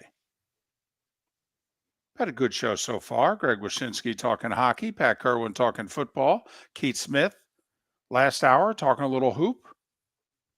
You know, kind of encompassing the weekend. Sovereignty winning the Derby. Big racing weekend. A lot going on. David Moulton was bullied into making the correct pick for the Derby. I was. David went first. He knew I was picking Sandman. I think I had said it the whole show. And he goes, I'm taking Sandman. I'm like, you're doing what? I said, okay. David, you've been saying you're taking Sovereignty the whole show. What are you doing? I'm taking Sandman. He goes, all right, I'll take Sovereignty. I'm glad you reminded me. Sandman, and I should have taken Sovereignty. Right. Glad you reminded me. It's true. The whole show and the whole segment, I was taking Sovereignty. I did not watch the Derby live for probably the first time. I couldn't even tell you the last time I didn't watch the Derby live. I really couldn't, because my daughter's birthday was on Friday, and what she wanted for her birthday was to go to a water park. So my wife and I brought she and a couple of friends to Adventure Island on Saturday, and my wife offered to drive on the way home. And you know how that offer went. Do you want me to drive? No. And I said, not really. As a matter of fact, I'll drive. No, I love you madly. Absolutely not. But 73 miles an hour all the way home isn't going to get it done for me. No, sir. This is a 2-hour drive. We don't need to make it a 2-hour and 40-minute drive. And what I find hysterical is that we took my wife's car, and we both use Waze when we travel. I'm sure a lot of you use a lot of different map systems. I like Waze the best because it points out where the police are. And it gives you an estimated time of arrival. And Waze is a pretty smart app. It kind of knows the way that you drive in estimating your ETA. I mean, it's never off by a couple of minutes. You know, you do Google Maps, I'm beating that time they're not coming close. I'm going to shatter that because they go by speed limit or something along those lines. And if you do your job, you're going to win. My wife's Waze was set to the way she drives. Right. I blew that away. Yes, you did. That test track was mine. Quick reminder to everybody driving.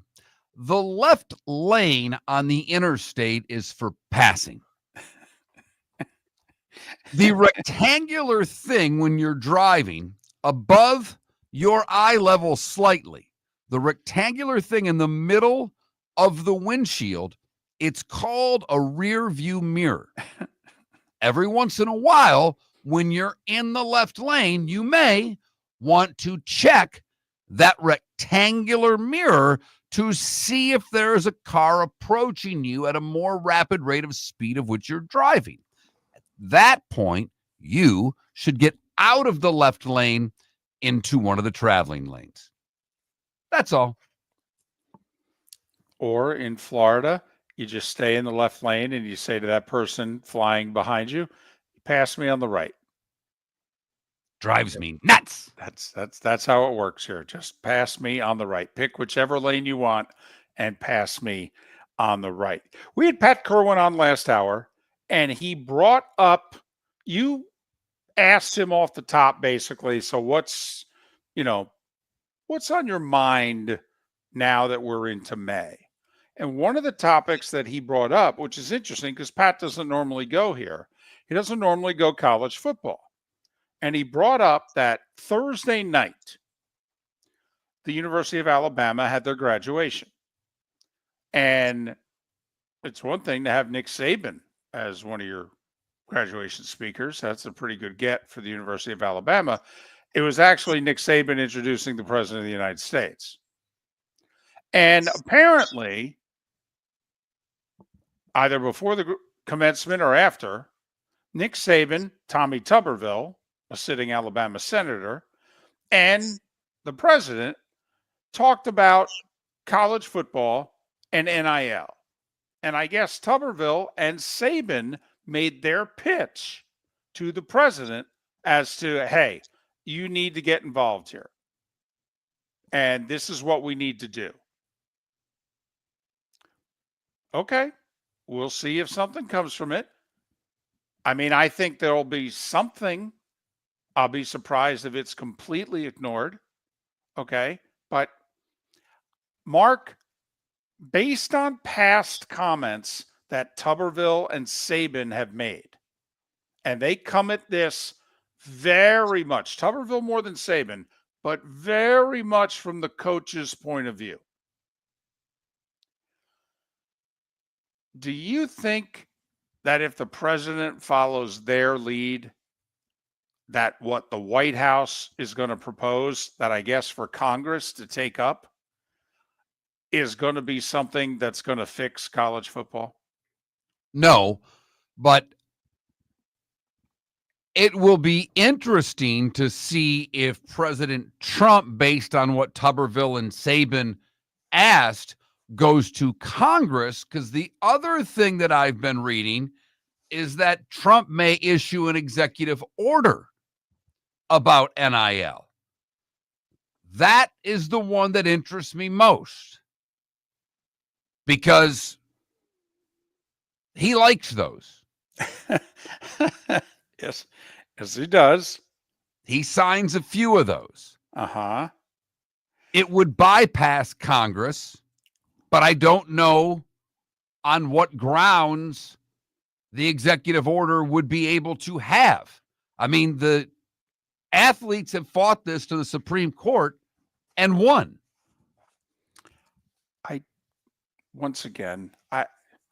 How are they going to limit costs? I don't care what the executive order is. All right, it's going to get taken to court, like you just said, Mark. Okay, I mean, honestly, the athletes have hardly ever, since 2009, since O'Bannon.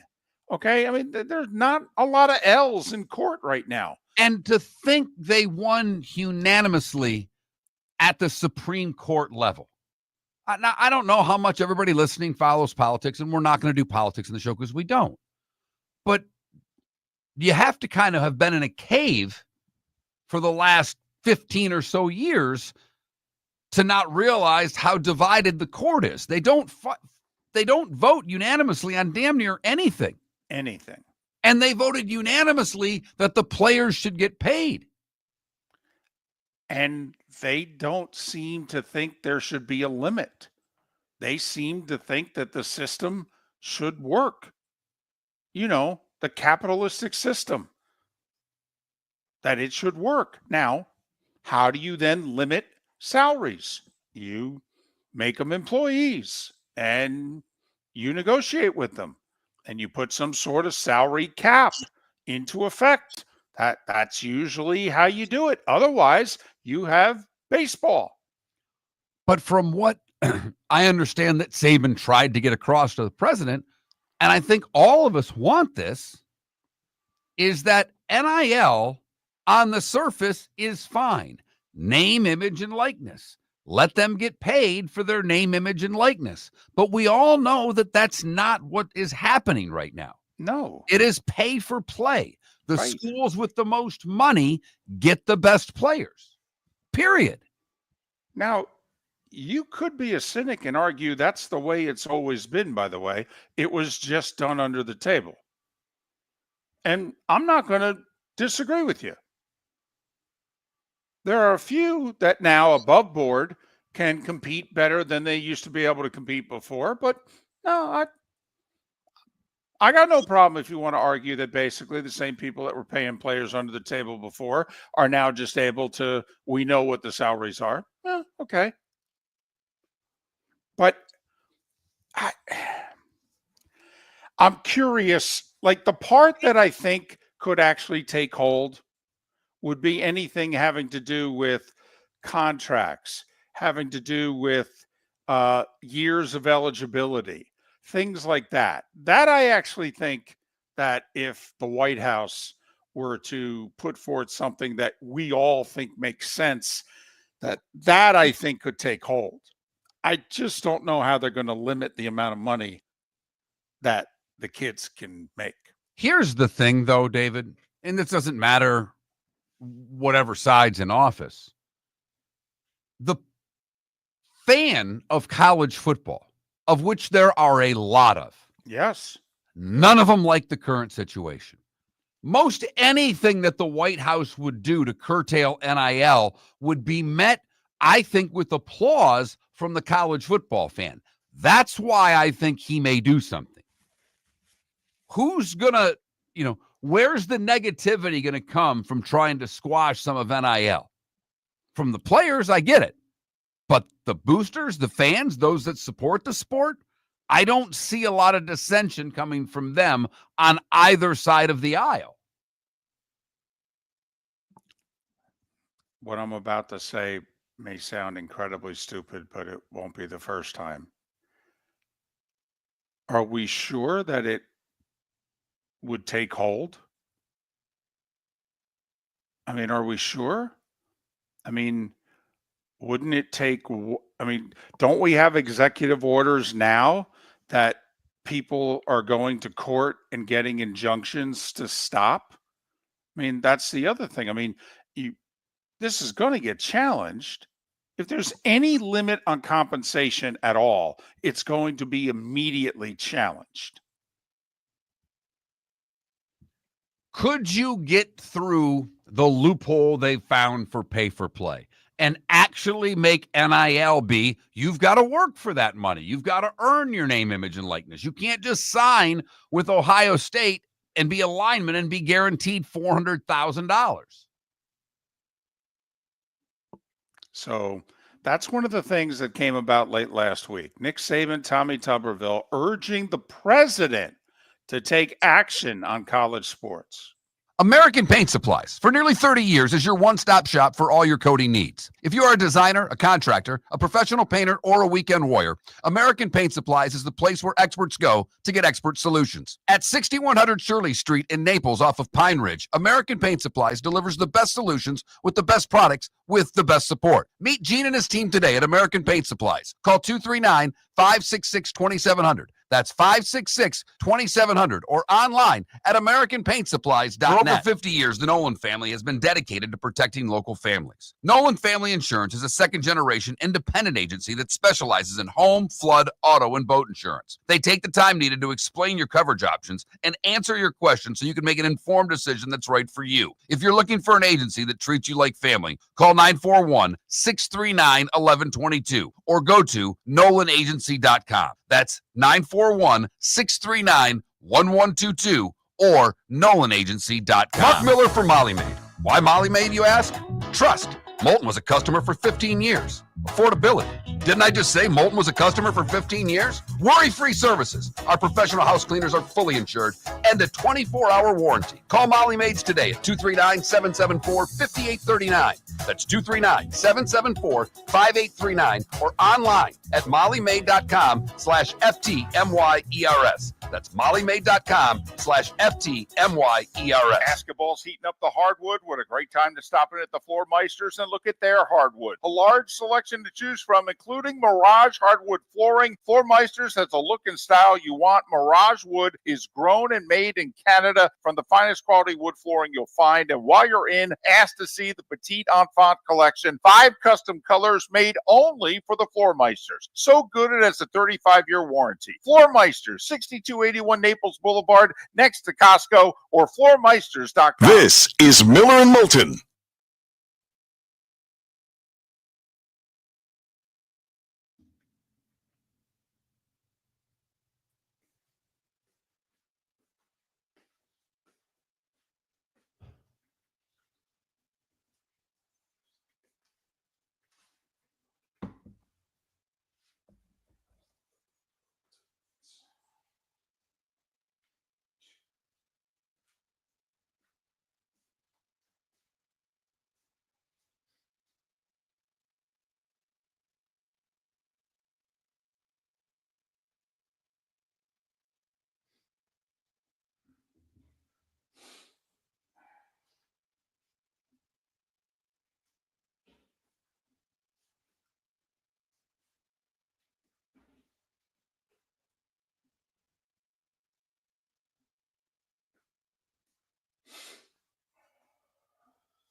Did you see this Van Ruin's comments after?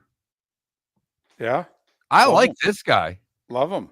I didn't, and then because of that, they put his comments in from the Arnold Palmer last year, in which he was even more hardcore. Yep.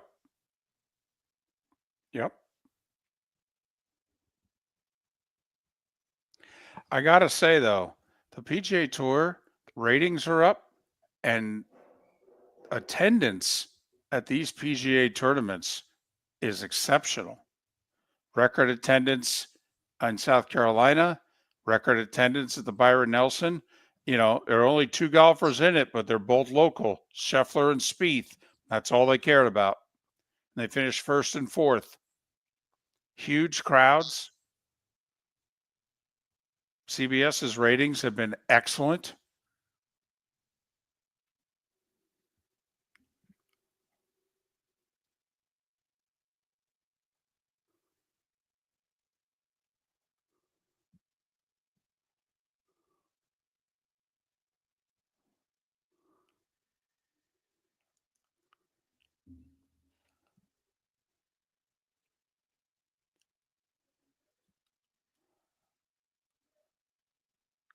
Well, yeah, CBW, it's a little different. You know, live at 2 to 4 in the morning versus live 3 to 6 in the afternoon.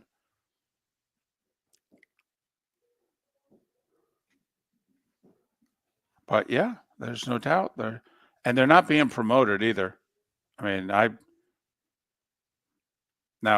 not watching a lot of sports on Fox, but when I see racing coverage on Fox, I don't see any promotion for the LIV golf.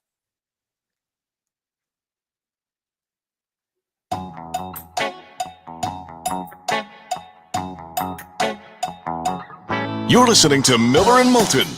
And now, here's Mark Miller and David Moulton. 21 minutes past the hour. Miller and Moulton, millerandmoulton.com, Miller_Moulton on X. David Sampson to join us on the show tomorrow. If you missed Greg Wyshynski, Pat Kirwan, Keith Smith, talking hockey, football, and hoop, go to millerandmoulton.com and download what you missed.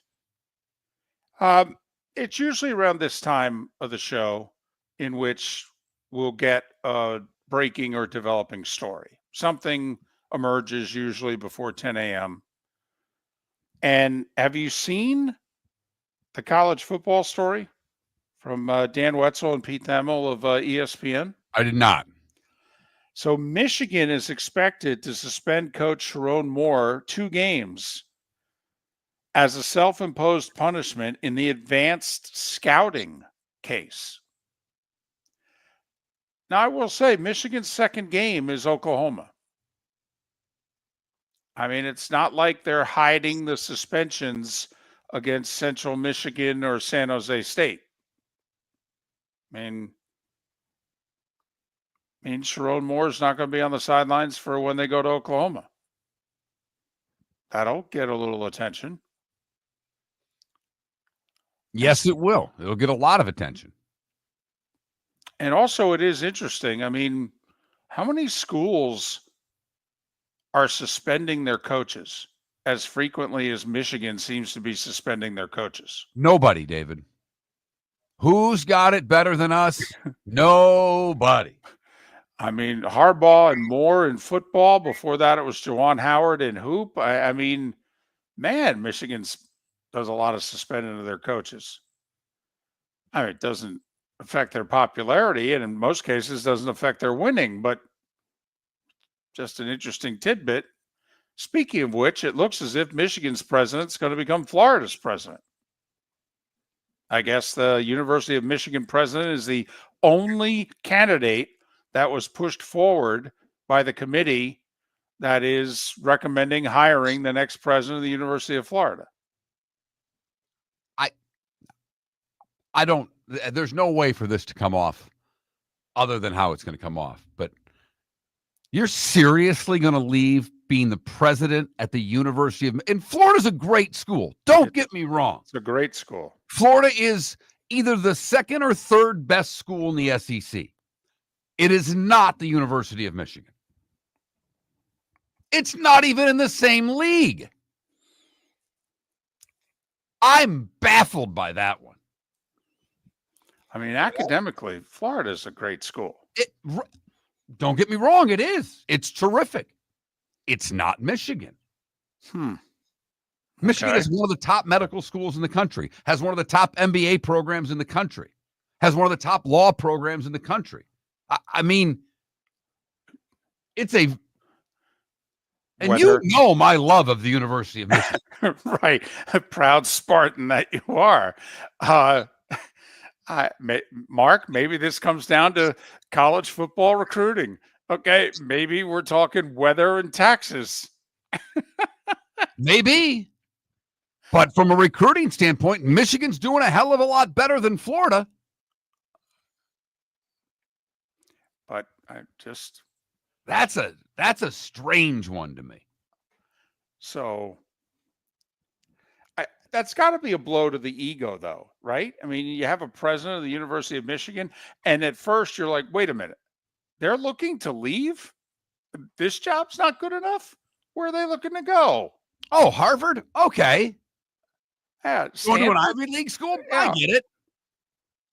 But yeah, so that came out over the weekend as well. But Pete Thamel and who else was it there from ESPN? My bad. But that is a strange one to me. But hey. Yeah. Dan Wetzel, Pete Thamel reporting that Sharon Moore, self-imposed by the university, going to suspend him for the first 2 games of the season, and game 2 is at Oklahoma. So, okay. Thanks. And the other little thing I caught that happened yesterday, the golf tournament that was won by Scotty Scheffler by $1 million. Right. Eric Van Ruinen, or Roy. I think it's Ruin. By finishing in second, qualified for one of the elevated events that's coming up next week, the Truist Championship. And he was asked about qualifying for the $20 million no-cut tournament. He said, how honest do you want me to be? And then he continued, I hate it. And he laughed. He said, I strongly believe that the strongest fields are the ones with the most players in them. The guys on the PGA Tour are so good. It's so deep. I get that you've got the Scotties of the world, the Rorys of the world, and people want to see them. It's entertaining. Like the PGA Championship coming up, for example. I think it's the strongest field in the game. The players. It's similar to that. I love competing, so selfishly I want to compete against those guys. Again, I'm really proud playing my way into it. But this is not the first time he's taken on the tour for their events, these elevated events, and watering down the field, not watering down the field, but limiting the field and the no-cut part of it. He was quoted, I believe, last year at the Arnold Palmer, in which he said things to the effect of, listen, if we go full field, we're talking 144 to 156. He goes, that's pretty limiting. He said, take a look at all the other sports. 2,000 NFL players, 700, 800 Major League Baseball players, hundreds of hockey and NBA players. He goes, so it's already pretty limited. And then 70 to 80 of those are going to make no money that week. No money. They're going to get cut. They're going to get sent home. He goes, how much more limiting can we be? Isn't that enough? I applaud him. I mean, it's falling on deaf ears. And Mark, it does need to be pointed out. PGA Tour ratings this year are really good. Really good. Attendance. The South Carolina event there, Hilton Head, after the Masters, record attendance. Did you see the crowds for Scheffler and Spieth in an awful field? Awful field, but the 2 Texans were in it. 1 won and 1 shot 62 on Sunday. Huge crowds at the CJ Cup with, I mean, one of the 5 worst fields on the tour this year. And When they play in Minneapolis, which is a non-elevated event, it's packed. The when 3M, they play in right. Detroit for the Rocket Mortgage Tournament, which is a non-elevated event, it's packed. So ratings are up. They got all the big guns playing well. Rory's won the Players and the Masters. Justin Thomas won for the first time in 3 years. Scheffler just won for the first time this year. And you got the PGA coming up, next week? And DeChambeau just won and contended at the Masters again.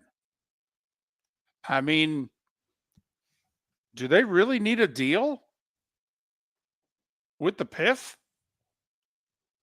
It's looking more and more like they don't, that those of us that want to see the merger, I don't want to say we're in the minority because I think we're in the majority that want to see the best players competing more often. But if you're the PGA, why do you have to give an inch to what Liv wants right now? Your attendance and your television numbers are dictating otherwise. You can set the rules and not have to cow down to them. Apparently, though, there is quite the divide on tour as to whether or not to let the LIV guys back. Those who want to let them back with no punishment and those that want them punished. Apparently, there is quite a divide. And you and I would argue that the current PGA Tour guys should thank LIV because they wouldn't have the money they're playing for right now if not for LIV. Wouldn't be close. Everything that Phil Mickelson said happened on the PGA Tour, and it happened largely because Liv Golf started. Miller and Moulton. Miss any of the show? Go to Miller and Moulton to download it. Vote on our poll question at that Mark Miller, the David Moulton, or Miller_Moulton.com. Honey, you want to come out? I haven't seen you since Glass Doctor installed our custom shower enclosure. No thanks. Well, you can't keep eating breakfast in the shower, and laminating your magazines is getting expensive. You remember we have guests coming over tonight, right? Oh, I'm sure they'd love to see the shower. It's our neighbors, and I highly doubt they want to be hanging out in our bathroom. The shower's so good, you'll never want to leave. Visit glassdoctor.com today and schedule an appointment online.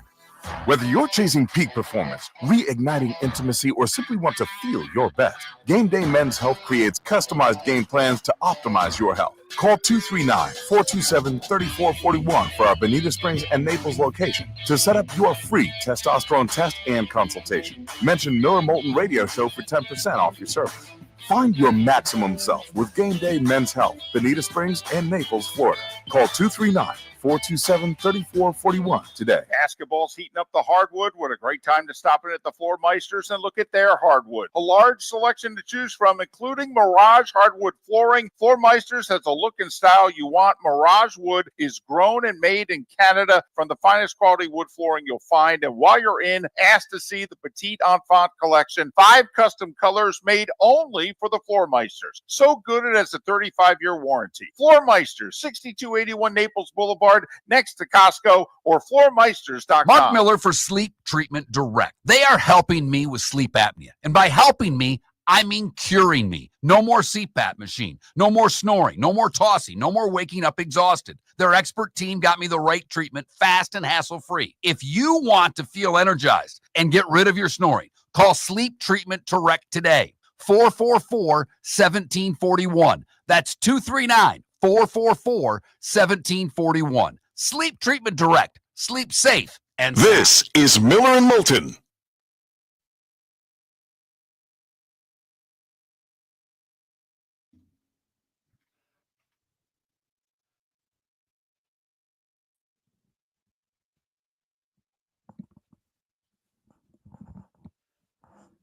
I was going to say the same thing, Johnny Finger Lakes, when you're going through that. You can get a DUI on a bike. You can certainly get a DUI on a golf cart. If it was on a road inside of a community, if you was on the road, I'm pretty sure you can get one. By the way, David, I'm reading differently on Strong. Yeah, I just saw it. Central Michigan and Nebraska. Yeah, weeks 3 and 4, because apparently Oklahoma's his alma mater, and they don't want to embarrass him with that. So, yeah, I was going to correct that coming out of break. That was my bad. I assumed a 2-game suspension was weeks 1 and 2.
So we got back from the water park, and my wife and I were going to have a cocktail, and she wanted me to make her a certain drink. And Maddie's sitting at the table, and I had all the stuff for her drink, and then I had my bottle of Woodford for my drink. And I just said to my daughter, I said, can I explain the difference between men and women really quickly to you? I said, if you look at all of this stuff here, this is what your mom needs for her drink. There are 6 things here. Not to mention I have to cut and squeeze and clean stuff. For mine, there's 1 in an ice cube. That sums up the difference between men and women in a nutshell. Happy birthday, honey. And that concludes the education portion of your broadcast day.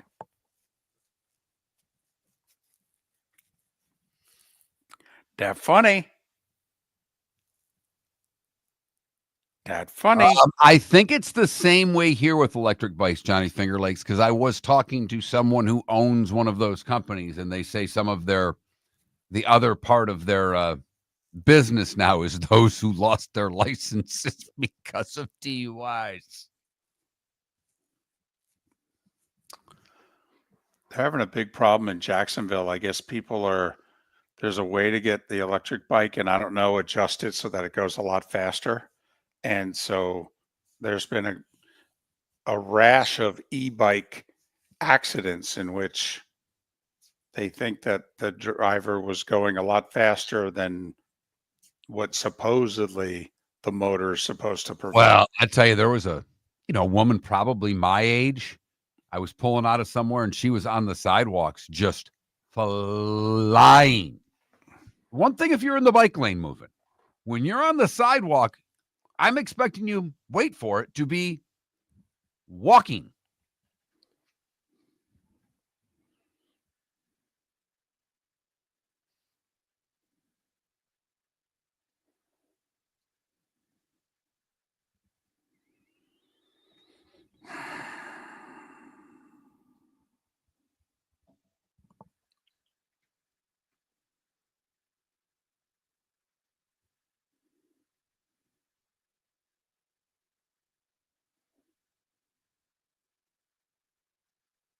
Logic Man, my grandfather would have a J&B Old Fashioned.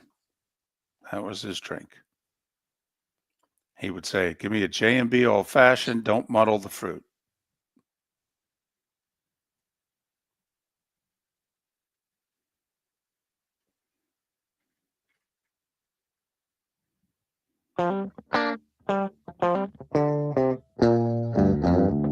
You're listening to Miller and Moulton. And now, here's Mark Miller and David Moulton. 22 minutes until we're out of here. I do want to make a correction. I made an assumption, and you know what happens when you assume. So my apologies for being incorrect. I assumed that this self-imposed 2-game suspension of Michigan football coach Sharon Moore would be the first 2 games of the year.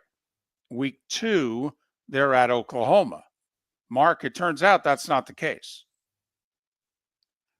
That the suspension is going to be for weeks 3 and 4. Week 3 is Central Michigan at home. Week 4, I believe, is at Nebraska. Why suspend him for those 2 games instead of the first 2, Sharon Moore's alma mater is Oklahoma. I think they think that would be very embarrassing for him to be suspended for the game in Norman. So they're going to suspend him for weeks 3 and 4, Central Michigan and at Nebraska. Isn't it already embarrassing that he's being suspended and now you're working suspension? I mean, why didn't you just suspend him for weeks 1 and 3 so it would be New Mexico and Central Michigan? Well, I guess they're wanting it to have some teeth. I mean, they're going to have him miss a nationally televised game. I mean, you could argue, obviously, Oklahoma is not a conference game, but Nebraska is. I mean, we could argue the importance that they're actually suspending him for the more important game. No, you're right. They are. It just, I don't know, has a look about it that's a little weird to me. I mean, we're going to suspend you, we're going to punish you, but we can't make you look bad while we do it.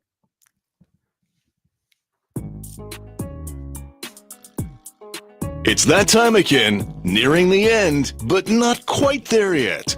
Here's Mark Miller with Today Was the Day When. Today was the day when, brought to you by Game Day Men's Health. Call today, 239-427-3441. That's 239-427-3441 for their Bonita or Naples location, or visit online, GameDayMen'sHealth.com. We start in 1891 when Music Hall now opens in New York City. You know Music Hall as Carnegie Hall. 1904, Cy Young pitches the first perfect game in modern baseball history as the Boston Americans beat the Philadelphia Athletics 3-0. Coco Chanel releases Chanel No. 5 today in 1921. The Milwaukee Bucks signed the first pick of the NBA draft, Lou Alcindor, today in 1969. Secretariat would win the Derby today in 73. At 159.4, it's still the fastest Kentucky Derby ever. Still holds the record for the Preakness and the Belmont, too.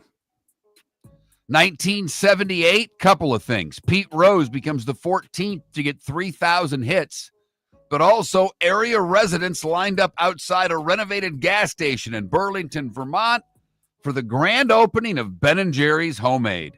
Oh. Ben & Jerry's been around since 1978. That's Solid. good stuff right there. Spectacular Bid won the Derby today in 79. Today in 89 was the national release of Field of Dreams. The last basketball game played at the Garden. The Celtics were eliminated by the Orlando Magic, 95-92. Calvin Burrell won aboard Street Sense today in 2007 in front of Queen Elizabeth. She was at the Derby. And Chris Stapleton's debut album, Traveler, was released today in 2015. Great then, still great now. Karl Marx and Tammy Wynette would have celebrated birthdays today. Adele is 37 and Carlos Alcaraz is 22. What did I miss, David? A few things, actually. Cy Young threw the first perfect game in 1904. Yeah. Oh, you had that? I did. Oh, damn. God, I really thought I was paying attention too. Oh, boy. Alan Shepard, first man in space for the United States today in 61. And in 1921, Chanel No. 5. Mm-hmm. Had that one too. Golly. Here I was. I thought I was really paying attention. Golly. Napoleon died today. You know I leave the deaths for you. I know. I know. So Napoleon died 204 years ago today. Time to see life a little bit differently. Here's Mark Miller with the good, the bad, and the ugly. What you got, Mark? You know, I should probably throw up a quick poll question. As a listener to the show, when David repeats something that I did and Today Was the Day When, should I act like I'm really surprised, like I'm hearing it for the first time, or should I correct him? No, you got to call me out. You got to call me out. You can't encourage me. anymore. You put up with enough stuff from me. At some point, you got to draw the line. We go to Cape Coral for the good. You hear that, Cape Coral? Crystal Knives was on her way to downtown Cape Coral with her husband when she saw a truck flip over. It was a Pepsi semi-tractor, and Pepsi cans were scattered all across the road, but she wasn't worried about the soda can. She was worried about the driver, and someone who has been in the medical field for most of her life ran immediately to the driver to make sure he was okay and conscious. She said, thankfully, he was conscious. She said she asked about his family to keep him calm, asked where he was from, and talked to him until rescue workers were there. They had to take the top of the truck off and peeled him out where they took him to the hospital. It looks like he will be okay and get to go home to his wife and kids. So a good story there and a great job by a good Samaritan. For the bad, we go to St. James City, where a woman at about 1:25 in the morning was going a little fast, missed the turn, and crashed her car into the water. The driver is okay, had help from a passing boat who brought her to shore. A tow truck and a diver were able to get the car out of the water. Finally, the ugly will stay in Florida, where Vincent Conroy was apparently drunk and walking around a parking lot wearing only a T-shirt with no pants. His private parts were on public display. He had 2 bottles of wine and a can of beer with him. When he was confronted by police and asked to identify himself, he told them that he was Charles Dickens.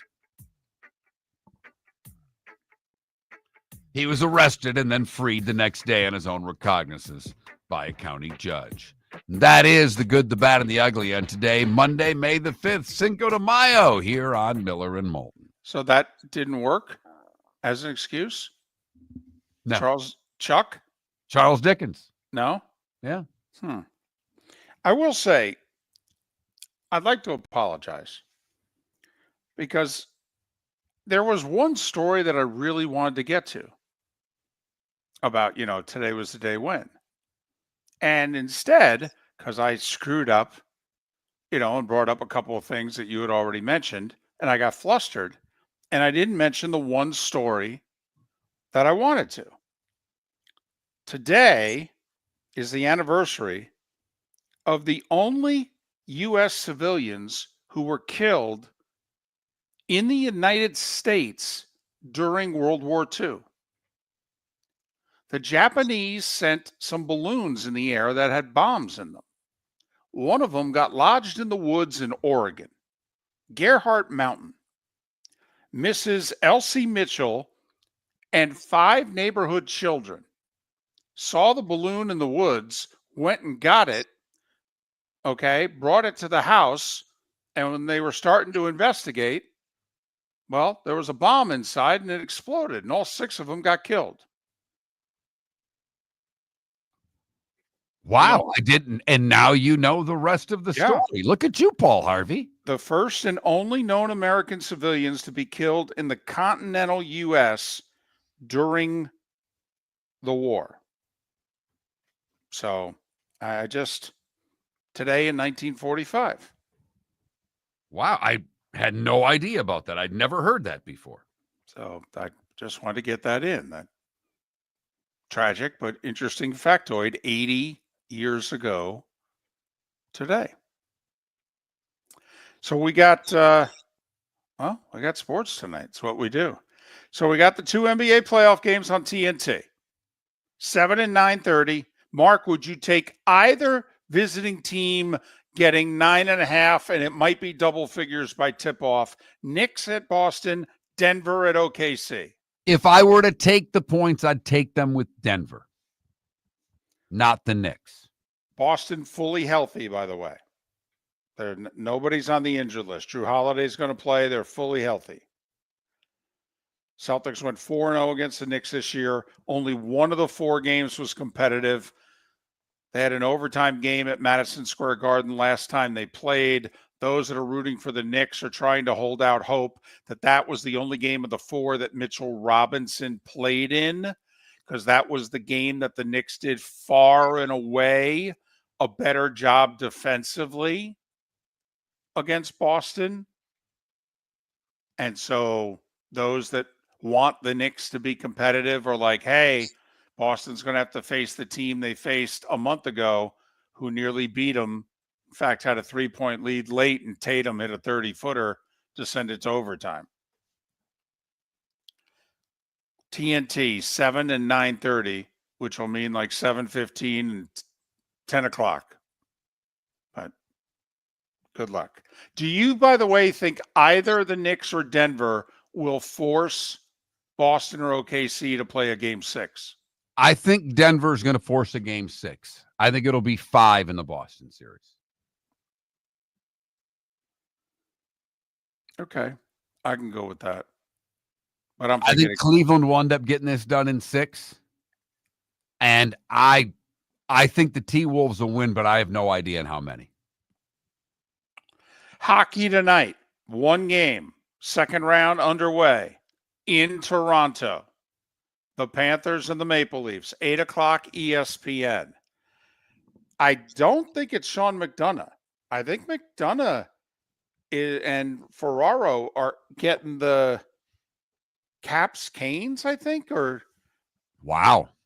Yeah. Okay. But maybe they're getting Edmonton and Vegas because both those games tomorrow are on ESPN. So, but tonight, Panthers, Leafs, 8 o'clock, game 1 north of the border.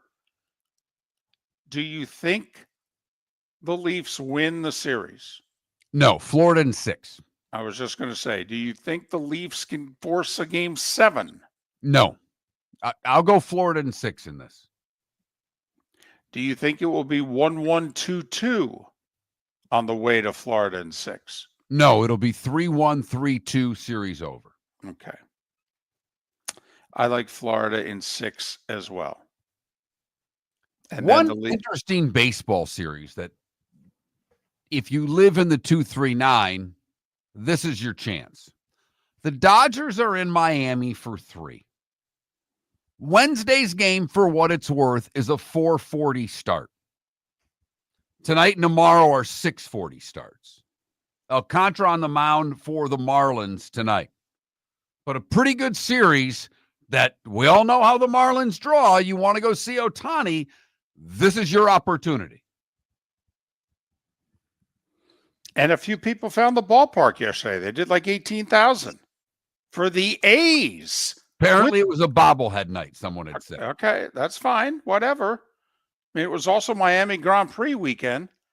And, you know, they got 18,000 to go to their game. They've been drawing 8. San Diego in the Bronx. Yep. To face the Yankees. San Francisco on the north side to face the Cubs. And your Mets on the road taking on the D-backs who are playing, are hanging around there. And Seattle and the Athletics in a series that's the 2 best teams in that division. Unbelievable. By the way, Mets have lost 4 of 5, and the Mets have a ton of pitching injuries. Ton of pitching injuries. All right. That's why I keep trying to say to all the Braves fans, Phillies have the worst outfield in baseball, and the Mets pitching is already a mess. So take it easy, Braves fans. Just take it easy. It's early May. You're getting Acuna back soon. This can change. That's all I'm saying. Yeah. Quickly. That's all I'm saying. So that's a little bit of what's going on tonight. I'll be locked into the hockey. I'll be checking out Knicks and Celtics, but I'll be locked in to Leafs and Panthers. Want to see how Toronto approaches this series to see if they're going to, try to outskate them, what their attack offensively is to try to get the puck deep on this team. Tampa had no luck carrying it in the zone. I want to see if Toronto tries something differently. And how will their power play be? Because Tampa's was non-existent, and it was the difference in the series. Miller and Moulton. David Sampson will join us tomorrow. If you missed any of the show, millerandmoulton.com. Have a great Monday. Basketball's heating up the hardwood. What a great time to stop in at the Floor Meisters and look at their hardwood. A large selection to choose from, including Mirage hardwood flooring. Floor Meisters has a look and style you want. Mirage wood is grown and made in Canada from the finest quality wood flooring you'll find. And while you're in, ask to see the Petite Enfant collection. 5 custom colors made only for the Floor Meisters. So good it has a 35-year warranty. Floor Meisters, 6281 Naples Boulevard, next to Costco, or floormeisters.com. Wine glasses never fall over until you get a brand new rug. Oh, no. Ketchup bottles act normal till you're wearing a new shirt. Oh, you kidding me? And rocks slide peacefully on the road till the day you get a brand new windshield. Then they fly up off the road and attack without mercy. That's why new windshields from Glass Doctor come with our windshield protection plan. Unlimited repairs and 1 replacement for 12 months. Don't just fix it, protect it. Glass Doctor. A neighborly company. For over 50 years, the Nolan family has been dedicated to protecting local families. Nolan Family Insurance is a second-generation independent agency that specializes in home, flood, auto, and boat insurance. They take the time needed to explain your coverage options and answer your questions so you can make an informed decision that's right for you. If you're looking for an agency that treats you like family, call 941-639-1122 or go to nolanagency.com. That's 941-639-1122. or nolanagency.com. American Paint Supplies, for nearly 30 years, is your one-stop shop for all your coating needs. If you are a designer, a contractor, a professional painter, or a weekend warrior, American Paint Supplies is the place where experts go to get expert solutions. At 6100 Shirley Street in Naples off of Pine Ridge, American Paint Supplies delivers the best solutions with the best products with the best support. Meet Gene and his team today at American Paint Supplies. Call 239-566-2700. That's 566-2700 or online at AmericanPaintSupplies.net. We've got a text message for Dr. Dollar. I feel tired, sluggish, and just not myself. I'm gaining weight, my energy is low, and I've lost my drive. Could it be low testosterone? Absolutely. Testosterone naturally declines over time, but you don't have to accept it. Low T can affect your energy, strength, mood, and focus. But here's the good news. Testosterone replacement therapy, TRT, can help restore your vitality and get you back to feeling your best. Imagine waking up strong, sharp, and energized, ready to take on the day like you used to. At Revitalize Clinic, we specialize in physician-guided, American-made TRT designed just for you. Take control of your health today. Call Revitalize Clinic at 239-277-5770. Visit revitalizelounge.com or text Dr. Dollar directly at 239-980-2302. Feel like yourself again. Testosterone replacement therapy, because your best years aren't behind you, they're just getting started. Text Dr. Dollar now at 239-980-2302. This is Miller and Moulton